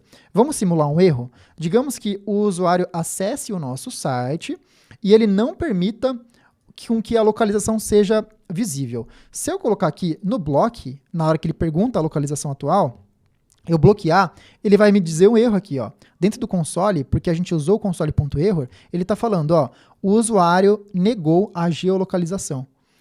Agora, se a gente permitir, vamos fazer a permissão aqui. Vou resetar novamente as permissões, recarregar a página. Ele está perguntando se eu vou aceitar. Vou tocar que sim. Se eu voltar dentro do nosso navegador aqui, na parte do console, o que ele vai exibir? Justamente as minhas coordenadas. Então, quando a gente permite, ele exibe isso. Quando não permite, ele exibe isso. A gente tem duas funções aqui, no caso. Uma para o sucesso e outra para o problema. Se der certo, executa uma função. Se der errado, executa outra. E agora, turma, basicamente, a gente vai pegar esse fetch e copiar aqui para cima também. Porque toda vez que o navegador inicia a nossa aplicação, ele já pergunta de cara. Permite a localização? Se permitir, a primeira coisa que o navegador vai fazer quando abrir a aplicação é trazer os dados da onde a pessoa está. Então, assim que isso for executado, eu quero lá buscar os dados da API. Olha só, agora, quando o position chegar, eu estou executando o fetch. Só que, nesse caso, essa URL está buscando pela cidade. Ou seja, quando manda o nome da cidade. Para esse caso, a gente vai mudar a URL, ela vai ser um pouco diferente, eu vou colar aqui, você simplesmente copia exatamente como eu vou pôr. Já colei a nova URL, e se você observar, dentro dessa URL, ele espera a latitude e a longitude, e nós sabemos que já temos essas informações. Se a gente colocar aqui console.log position, dar um Ctrl S, voltar no console, a gente vai observar que ele traz aqui, ó, dentro de chords do nosso objeto, dentro do nosso objeto de localização, dentro de chords, nós temos tanto a latitude quanto a longitude. A gente só precisa mandar isso aqui para o nosso serviço de tempo. Então, bora resgatar esses valores para poder mandar para o nosso serviço? A gente já fez um resgate de valores aqui embaixo, né? Através da desestruturação. Isso aqui é um pouco mais complexo de entender. Talvez você tenha ficado um pouco confuso e não tem problema. Depois é só dar uma pesquisada para entender como é que funciona. Mas existe uma forma mais simples da gente buscar os valores. Só que ela é um pouco mais verbosa. Se a gente fosse fazer dessa forma que eu vou fazer agora, aqui para baixo, nós escreveríamos muitas linhas de códigos e por isso que foi preferível a gente fazer dessa forma. Mas aqui para cima é tranquilo fazer desse outro jeito aqui, ó. A gente pode pegar esse position e basicamente fazer o seguinte, criar duas variáveis, uma vai se chamar latitude e a outra variável vai se chamar longitude. Nós sabemos que temos esse position aqui, e esse position, se a gente olhar no nosso objeto, dentro dele tem esse ponto chords aqui, né? Essa propriedade. Para que você pegue essa propriedade chords, a gente vai fazer o seguinte, lat vai receber position.chords, e aí a gente olha aqui dentro o que a gente quer, justamente a latitude. E aí eu coloco latitude. Tanto que o VS Code já até autocompleta aqui para mim. E aqui para baixo vai ser a mesma coisa, position.chords.longitude nesse caso. E agora nós já temos os valores separados. Maravilha, só vamos tirar esse G aqui porque aqui é só long. Vamos deixar só long também. Agora sim, lat e long. Se a gente salvar, olha só, turma, tá funcionando aqui a parte da temperatura, sem que a gente pesquise. Você percebeu que a gente não pesquisou nada e já trouxe automaticamente? Isso aconteceu porque a gente permitiu a localização do usuário. Logo que permitiu, assim que o navegador carregou, ele trouxe as informações para mim. Toda vez que o navegador carrega, se você tiver implementado essa função, toda vez que o navegador carregar, ele vai tentar trazer as informações de localização do usuário. Então, tá funcionando perfeitamente. Se a gente negar aqui, ó, vou resetar as permissões, vou recarregar a página, e a gente bloquear, vai ficar pesquisando para sempre. Por quê? Porque essa função ela não vai executar. Ela só é executada se o usuário vier aqui e permitir com que a página acesse a localização. Agora vai trazer perfeitamente. Só que é o seguinte, se tiver algum erro, eu quero exibir isso para o usuário. Digamos que o usuário acessou a nossa página e por algum motivo ele não percebeu que ele não permitiu a localização, ele bloqueou sem querer. Ele vai ficar para sempre esperando a aplicação carregar. Nesse caso, a gente pode vir aqui na parte do erro e colocar um alerta para ele. Então a gente pode falar o seguinte, alert, coloquei aqui uma mensagem avisando para o usuário que ele não permitiu a localização e por esse motivo ele tem que buscar manualmente através da barra de pesquisa. Só que tem um ponto importante, turma. Eventualmente podem haver outros erros. Às vezes o usuário permitiu a localização, mas o navegador retornou algum outro erro por qualquer outro motivo. Então é importante a gente garantir que a mensagem só vai ser exibida caso realmente o erro seja relacionado a ele ter negado a permissão. Para isso, para a gente resolver essa situação, basta a gente pegar aqui dentro do nosso objeto o código. Olha só, a gente sabe aqui que o código que o usuário negou a localização é o código 1. Então a gente só vai exibir essa mensagem caso o código seja o código 1. Se for um código com qualquer outro número, a gente não vai exibir nada para o usuário. Para a gente resolver essa situação, basta fazer o seguinte. A gente vai criar aqui uma estrutura condicional, if. If significa tipo se em português. Então, se alguma coisa acontecer, faça isso. Aqui dentro a gente vai falar o seguinte, error.code for igual a 1, e é assim que a gente pergunta se uma coisa é idêntica a outra dentro do JavaScript, tá? Com 3 iguais. Então, se dentro de erro tiver um código no valor de 1, eu quero exibir essa mensagem aqui. Aí a gente abre e fecha chaves e coloca a mensagem dentro da nossa condição. Se não, aí existe uma outra parte do if aqui, que é o else. Se não, eu quero fazer essa outra parte aqui. Eu quero exibir o erro no console.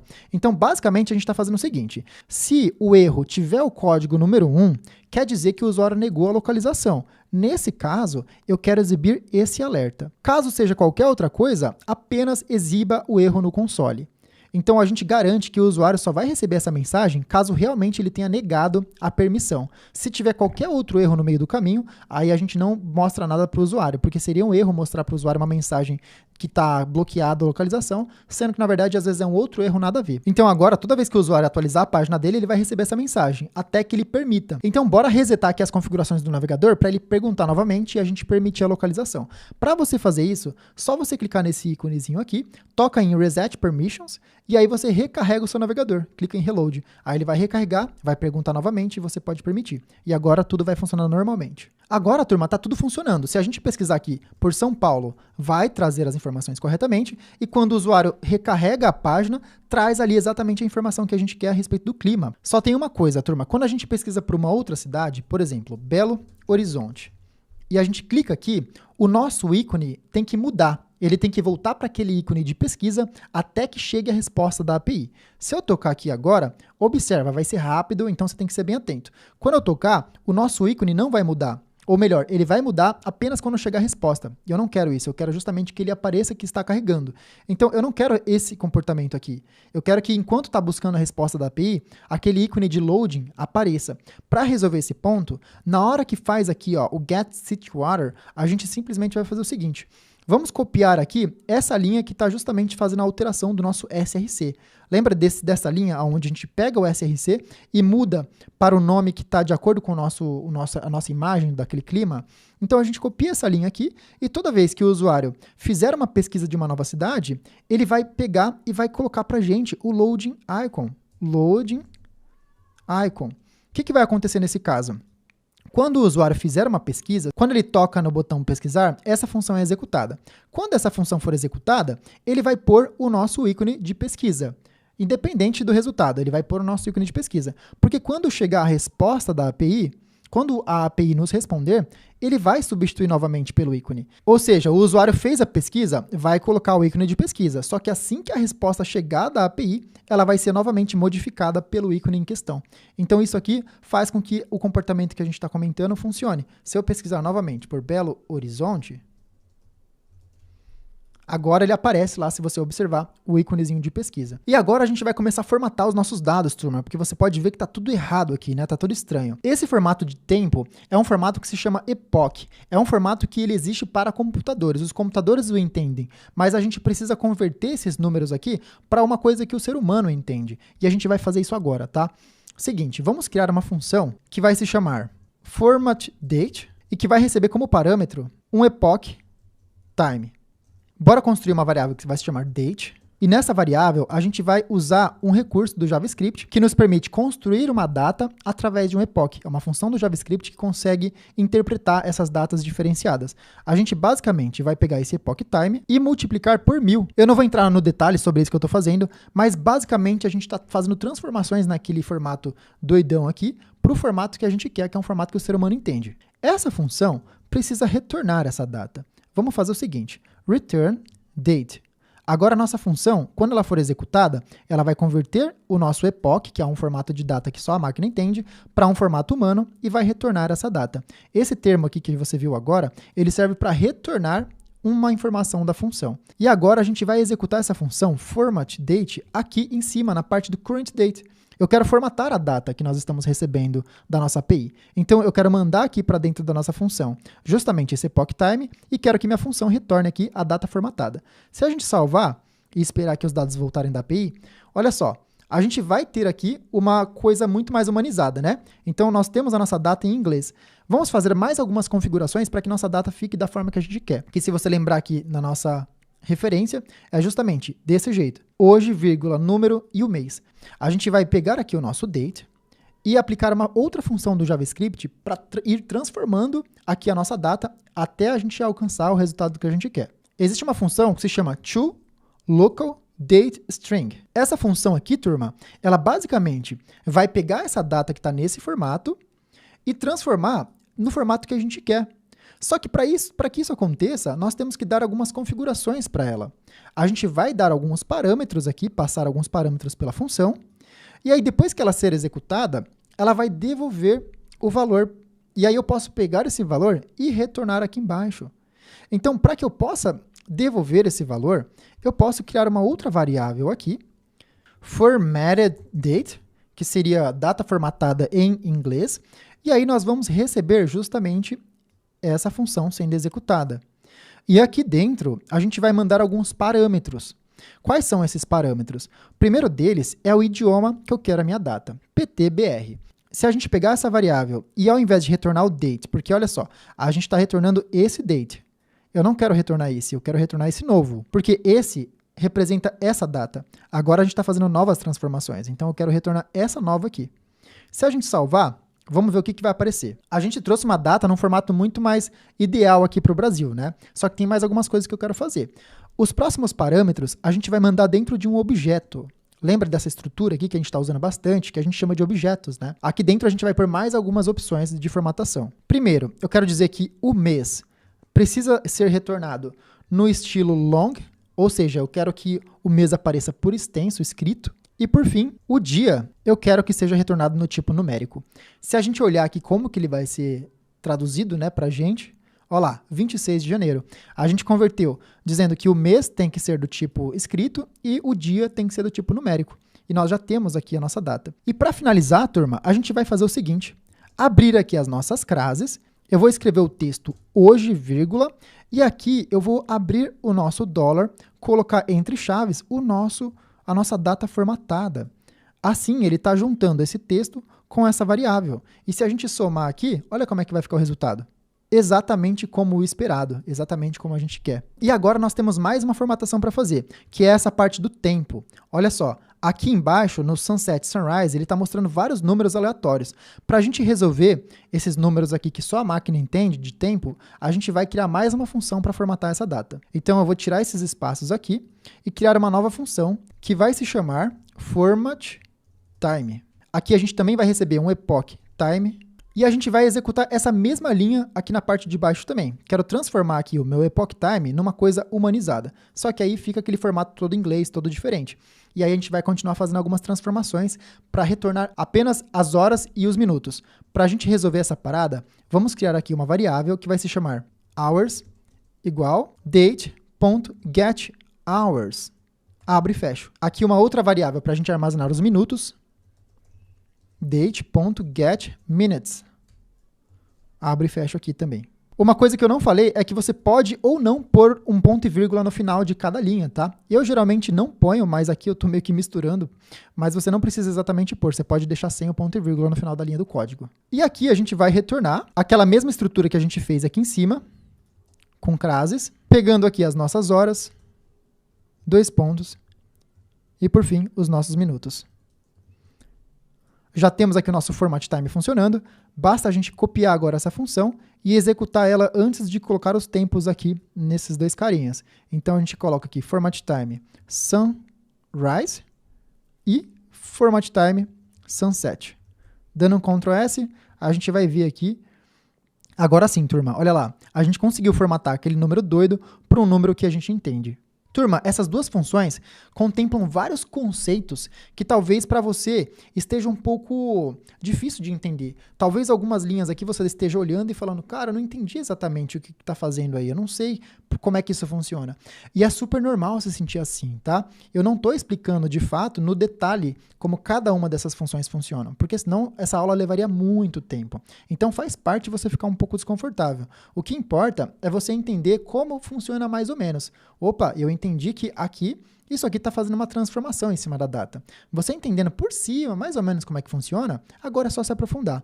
Não se sinta mal se você não estiver entendendo perfeitamente. Isso faz super parte, é super normal. Ainda faltam algumas coisas. Então, por exemplo, a gente tem que arredondar essa parte do tempo aqui. A temperatura atual está quebrada. Vamos resolver essa parada agora. Para a gente conseguir colocar o C aqui exatamente como está na nossa referência, a gente vai usar as nossas crases antes de pôr a variável. Então, a gente vai abrir aqui agora dólar, abre e fecha chaves, temp, e aqui fora a gente consegue colocar aquele C. Deixa eu até copiar o símbolo, né, que tem aqui antes, porque a gente vai pôr ele antes do C também. Agora sim, você vai olhar ali e vai dar certo. Está aparecendo a temperatura com o nosso C aqui dos graus. Só que nós percebemos que temos que arredondar a nossa temperatura. Para a gente resolver isso, existe um método do JavaScript que se chama math. Esse método, ele serve para você executar operações, executar algumas coisas matemáticas dentro do nosso programa. Então, existe um que se chama round. Esse método aqui, essa função, serve justamente para você arredondar um valor. Olha só, isso aqui já está pronto, eu não precisei fazer isso aqui do zero. Existe um método, uma função, né? Quando eu falo método, eu estou falando das funções, tá? Que se chama round, que tem o papel justamente de arredondar essa temperatura. Qualquer número quebrado que eu pôr aqui dentro, ele vai pegar e vai arredondar aqui para mim. Nesse caso, a gente está mandando a nossa temperatura que estamos recebendo da API para ser arredondada. E aí você pode ver que ele já está exibindo exatamente os nossos 27 graus aqui, sem aparecer o número quebrado. Na sensação térmica vai ser a mesma coisa, a gente só precisa colocar aqui o C e formatar também, arredondar a parte da temperatura. Então aqui desse feels like a gente vai pôr aqui e mudar o temp para feels like. Agora a gente vai fazer uma transformação em cima dessa parte aqui do vento. Se você observar, está 7,72. A API está retornando uma velocidade diferente de quilômetros. E eu descobri no Google que para a gente converter isso aqui em quilômetros, a gente tem que multiplicar por 3,6 vezes. Então, vamos fazer essa parada acontecer. A gente vai abrir aqui as crases, colocar dólar, abre e fecha chaves. A gente vai usar esse método aqui novamente para arredondar o valor.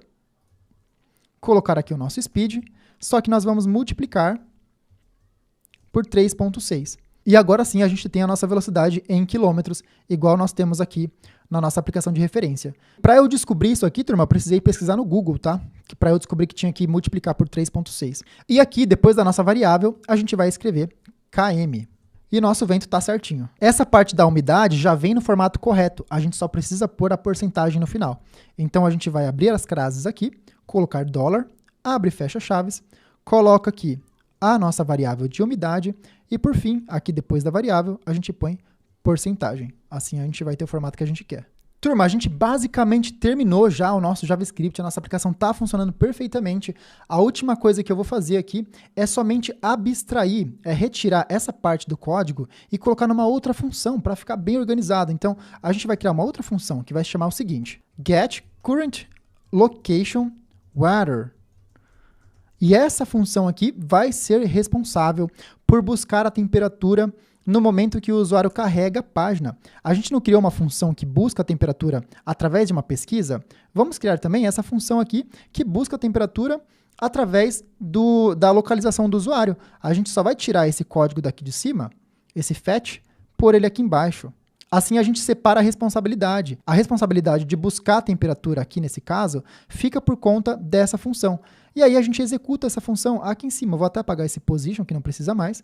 A gente executa essa função aqui em cima, time. E aqui a gente vai esperar duas coisas: latitude e longitude. A gente vai mandar essas variáveis aqui, lat e long. Agora vai funcionar exatamente igual, só que a gente separou a responsabilidade. Esse método aqui vai ficar responsável apenas por buscar a localização do usuário e ele vai delegar a uma outra função buscar os dados da API. E finalmente, turma, nós conseguimos alcançar o nosso resultado. Olha só, se eu pesquisar aqui por Guarulhos, vai buscar os dados lá de Guarulhos, tá tudo funcionando exatamente como a gente gostaria. Se o usuário recarrega a página, traz a localização dele e a gente finalmente terminou de trabalhar em cima do nosso JavaScript. Turma, foi coisa pra caramba, foi um conhecimento muito denso aqui. Se você teve qualquer dificuldade, se teve algum erro no seu código, tenta copiar exatamente o que foi feito aqui, porque não vai ter erro, tá? Deixa eu apagar esse comentário. Não vai ter erro nenhum. Se você copiar exatamente como foi feito aqui, o seu código deve funcionar. Se você ficou desconfortável com alguma coisa, Breno, não entendi algumas coisas e tal, não tem problema, tá, turma? Isso aqui daria uma super aula, talvez daria até um curso se fosse explicar cada uma dessas linhas. A gente fez muito código em uma única aula. Então faz parte eu não ter conseguido entrar num nível de detalhe muito grande sobre um conceito e você não ter entendido alguma coisa. O que importa é que você saia dessa imersão com o projeto pronto e com muita bagagem, com muito conhecimento. Não entendi tudo 100%? Talvez não, mas eu entendi muita coisa, eu descobri muita coisa sobre JavaScript. É isso que eu quero de você. Eu quero que você saia com bastante aprendizado, com bastante conteúdo, entendendo como é que as coisas funcionam por baixo dos panos. Fechado? Tô muito feliz por ter terminado essa parada com você. Na próxima aula, no domingo, às 8 horas da noite, ao vivo, a gente vai pegar toda essa parada aqui e subir no GitHub e fazer funcionar no ar. Eu sei que foi bastante coisa, é um conteúdo denso, muita coisa mesmo. Você deve ter pensado, caraca, meu, isso aqui é pesado, hein? Mas é pra ser pesado mesmo. Isso aqui é pra gente curtir e ver que JavaScript tem muito poder, tá? Isso aqui não é pra você se assustar. Isso aqui é pra você olhar pro JavaScript e falar, cara, o que não é possível construir com essa parada? Aonde eu não posso trabalhar se eu aprender a dominar essa coisa aqui? Então é pra você não se espantar no sentido negativo, e sim falar, o JavaScript é embaçado, se eu aprender essa parada eu tô feito na vida. Parabéns aí por você ter chegado nesse fim também, né? Por você ter chegado até aqui. Muita gente acaba desistindo no meio do caminho. E sinceramente, se a pessoa desiste no meio do caminho, o que ela quer da vida? Na verdade, porque a vida exige realmente empenho e esforço. E se você chegou até o final é porque você quer fazer a parada acontecer. E aí eu queria aproveitar, turma, que tem muita gente conversando comigo no Instagram, desde a primeira aula, sobre se eu tenho uma formação, se eu tenho uma mentoria. Eu até cheguei na aula anterior falar um pouco sobre isso, na verdade. E Então eu queria aproveitar essa aula para comentar um pouco com você sobre a minha formação a Front-End Pro, que leva uma pessoa do absoluto zero até o mercado de trabalho. E até falando um pouco por que eu construí a Front-End Pro, a minha formação, turma. Eu hoje sou sênior no mercado de trabalho, tenho uma grande experiência como desenvolvedor front-end, já entrevistei várias pessoas, tanto para a cadeira de júnior, quanto pleno, quanto sênior. Então eu tenho experiência sabendo o que faz sentido e o que não faz para uma pessoa entrar no mercado, tá? Inclusive eu sei por que eu recusava algumas pessoas e por que eu aceitava outras durante uma entrevista. E falando um pouco da minha história também, né, que eu acho que é o que mais pesa, eu sofri muito para chegar aqui. E eu quero transmitir esse conteúdo que eu tenho, algo que eu acho que é precioso, né? A experiência de vida para o máximo de pessoas que eu puder. E é através de uma formação que isso é possível. E aí, novamente, sobre a minha história, olha só. Vocês viram o que eu passei na aula 1? E se você não viu a aula 1, por favor, volte lá e veja, tá? Eu comprei muitos cursos aleatórios. Eu comprei cursos que eram de C#, de PHP, de HTML, de JavaScript. Vi cursos no YouTube. Peguei para fazer faculdade. Lá na faculdade ela não me preparou o suficiente, eu não me sentia pronto para o mercado. Eu fazia as coisas e falava, cara, isso aqui não faria sentido se eu fosse para o mercado de trabalho. Depois que eu até falo na minha história, né, que eu fui olhar para o mercado para entrar, para ver o que eu tinha que aprender para entrar de fato no mercado, eu via que a faculdade não estava me preparando. Eu cheguei a pedir cartão emprestado pro meu amigo, eu não contei isso na história na aula 1, acabei esquecendo, mas eu pedi um cartão de crédito emprestado para um amigo para comprar um curso na internet que não me levou a lugar nenhum. Então, assim, eu rodei muito no deserto, não sei se você já ouviu esse termo, né? De você ficar correndo atrás do rabo, chovendo no molhado, morrer na praia. São várias frases que definem aí o que eu passei. E por tudo isso, turma, eu quero transmitir o máximo que eu puder de conteúdo e de informação para que a gente possa ter sucesso juntos. Eu não quero que você fique sofrendo o que eu sofri, sabe? A missão da Front-End Pro é levar você, mesmo que não tenha tanto conhecimento ou que não tenha conhecimento nenhum no mercado de programação, ou você talvez esteja patinando ali para alcançar o mercado, é pegar você e te colocar nos trilhos, te dar a estratégia certeira para que você possa alcançar ainda esse ano o mercado de trabalho. Eu quero que você, em alguns meses, dentro de alguns meses, consiga estudar o suficiente de forma estratégica para alcançar o mercado de programação ganhando pelo menos R$3.000. Eu, quando comecei, você viu na minha história, comecei com R$4.000 e é uma história muito possível, tá? Até hoje eu conheço várias pessoas que estão começando dessa forma, mas balizando por baixo e já um ótimo salário, né? R$3.000 aí, no mínimo eu quero que você comece ganhando no mercado de programação. E essa é a minha ideia, te dar estratégia para que você alcance esse mercado da melhor forma possível. Eu não quero que você passe os perrengues pelos quais eu passei. Então, ao invés de você sair comprando um monte de curso aleatório por aí, vendo vídeos no YouTube que não levam a lugar nenhum, eu quero te dar conteúdo didático que vai te levar passo a passo ao destino, que é justamente alcançar o conhecimento profissional. Por isso que eu chamo a formação de Front-End Pro. Eu quero que você gradativamente vá estudando de acordo com o seu nível até alcançar um nível de excelência para o mercado. Se tem uma coisa que eu acho que é necessário na vida do ser humano, é ele buscar um lugar que ele se sinta valorizado. E lá atrás você deve ter percebido na aula 1 que eu não fui valorizado pelo meu emprego. E eu tenho certeza que isso pode estar acontecendo com você agora. Você está num lugar que as pessoas não estão te valorizando, você tem que evoluir na carreira e as pessoas não olham para o que você tem feito, sabe? E isso é uma coisa que eu amo na área de programação. São tantas oportunidades que quando eu não estou no lugar que eu estou sendo valorizado, ou melhor, quando eu estou no lugar que eu não estou sendo valorizado, eu tenho a oportunidade de sair, porque eu tenho muitas oportunidades, eu recebo muitas oportunidades no LinkedIn. Isso não é uma promessa que nos 2, 3 primeiros meses que você estiver estudando programação vai acontecer com você. Para você ingressar no mercado, vai levar tempo, você tem que estudar, tem que aprender primeiro. Mas depois que você ingressa no mercado e começa a progredir na carreira, você recebe tantas oportunidades que vira poder de escolha. Você para de ficar à mercê de chefe que não tá nem aí pra você, que muitas vezes não te valoriza. É uma das coisas que eu mais gosto no mercado de programação, a quantidade de oportunidade que tem. Eu consegui fazer uma progressão de salário muito rápido. Eu comecei com R$4.000, depois eu cheguei a R$6.000, depois eu avancei para R$15.000 e hoje eu recebo várias propostas para receber em dólar. Tem salários de programadores que recebem até 30, 40, 50, 60 mil reais. E se você acha que eu tô mentindo, pode ter certeza que eu não tô mentindo, que eu conheço muita gente nesse mercado, tá? Então, se você quer participar de um mercado rico como é o mercado de programação, e que não é pra preguiçoso, tá? Até trazendo esse ponto aqui, porque falando parece que é mil maravilhas, né? E tem muita gente que sabe que não é assim. Você precisa estudar bastante, você precisa se dedicar, precisa se esforçar. Não é uma coisa que vai ser de repente pra você ganhar um salário alto desse. Você vai ter que entrar de cabeça e entender que o começo vai ser difícil. Pra você conseguir a sua primeira vaga, vai levar um tempo, você vai ter que estudar, vai ter que aprender, vai ter que se candidatar a muitas vagas, mas quando você conseguir a primeira vaga e começar a progredir na carreira, aí o céu é o limite. É isso que eu tenho pra você. Por isso que eu construí a Front-End Pro, porque eu quero transmitir tudo isso que eu recebi para outras pessoas. Eu mantive as inscrições da Front-End Pro encerradas até agora, porque eu não queria encher muito a quantidade de alunos. Quem é o meu aluno sabe que eu dou atenção. Então, quando a pessoa tem uma dúvida, mesmo que ela me pergunte no privado ali dentro do Discord, eu respondo. Todo dia eu estou disponível para conversar com a galera. Então, eu não queria ter muitos alunos para que eu não ficasse sobrecarregado e não conseguisse dar conta. Hoje eu consigo dar conta de mais algumas pessoas, então eu decidi abrir inscrições novamente. E agora eu queria te perguntar, quanto você acha que vale um profissional requisitado no mercado que tira pelo menos aí R$3.000 logo no primeiro emprego? Se você fizer as contas durante um ano, essa pessoa vai ganhar bastante dinheiro, não é verdade? Programação é essa profissão. É uma profissão que te permite ganhar aí pelo menos R$3.000 logo no primeiro emprego. Brenão, eu quero mudar de vida. Eu quero entrar no mercado de programação, ter uma carreira promissora, ter bons salários. Como é que eu faço para entrar na Front-End Pro? A Front-End Pro está saindo por menos de R$4 por dia. É menos de R$4 por dia para que você fique dentro de um ano estudando junto comigo. Lá dentro da Front-End Pro, você vai ter conteúdo de acordo com a sua necessidade.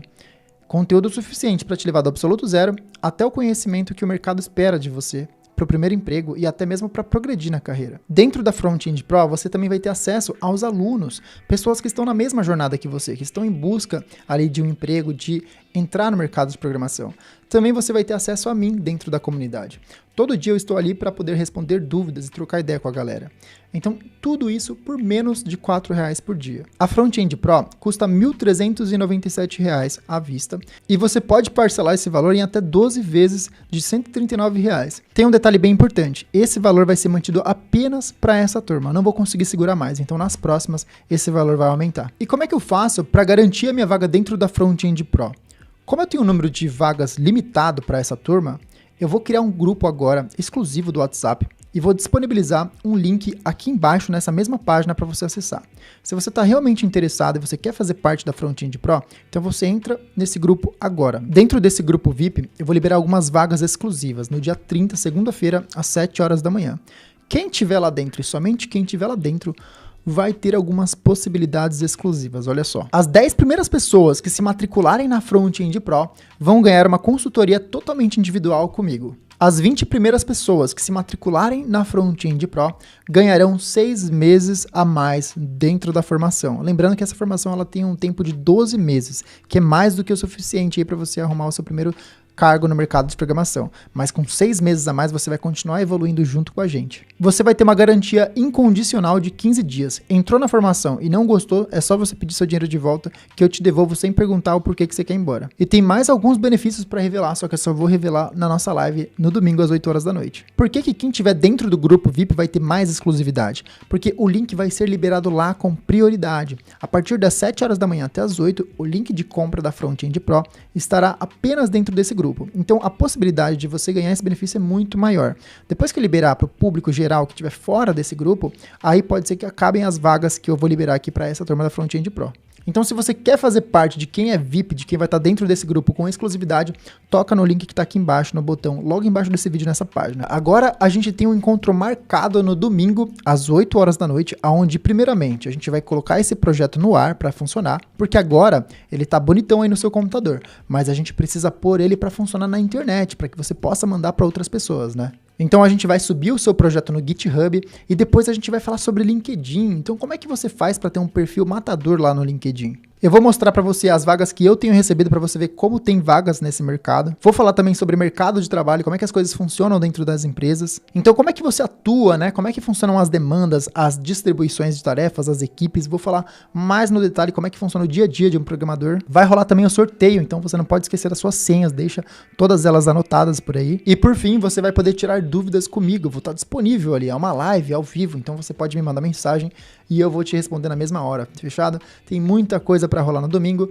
E eu quero te pedir uma coisa agora. Se você estiver naquela página da nossa aula, entra no meu canal do YouTube, se inscreve, deixa uma curtida, deixa um like, né? Deixa um comentário também, porque eu fico muito feliz quando eu vejo que você tá curtindo, vejo o seu feedback. Fechado? É isso aí, turma. Tamo junto e até domingão. E eu quero entregar a senha agora, tá? A senha dessa aula vai ser mais. Anota a senha aí. Mais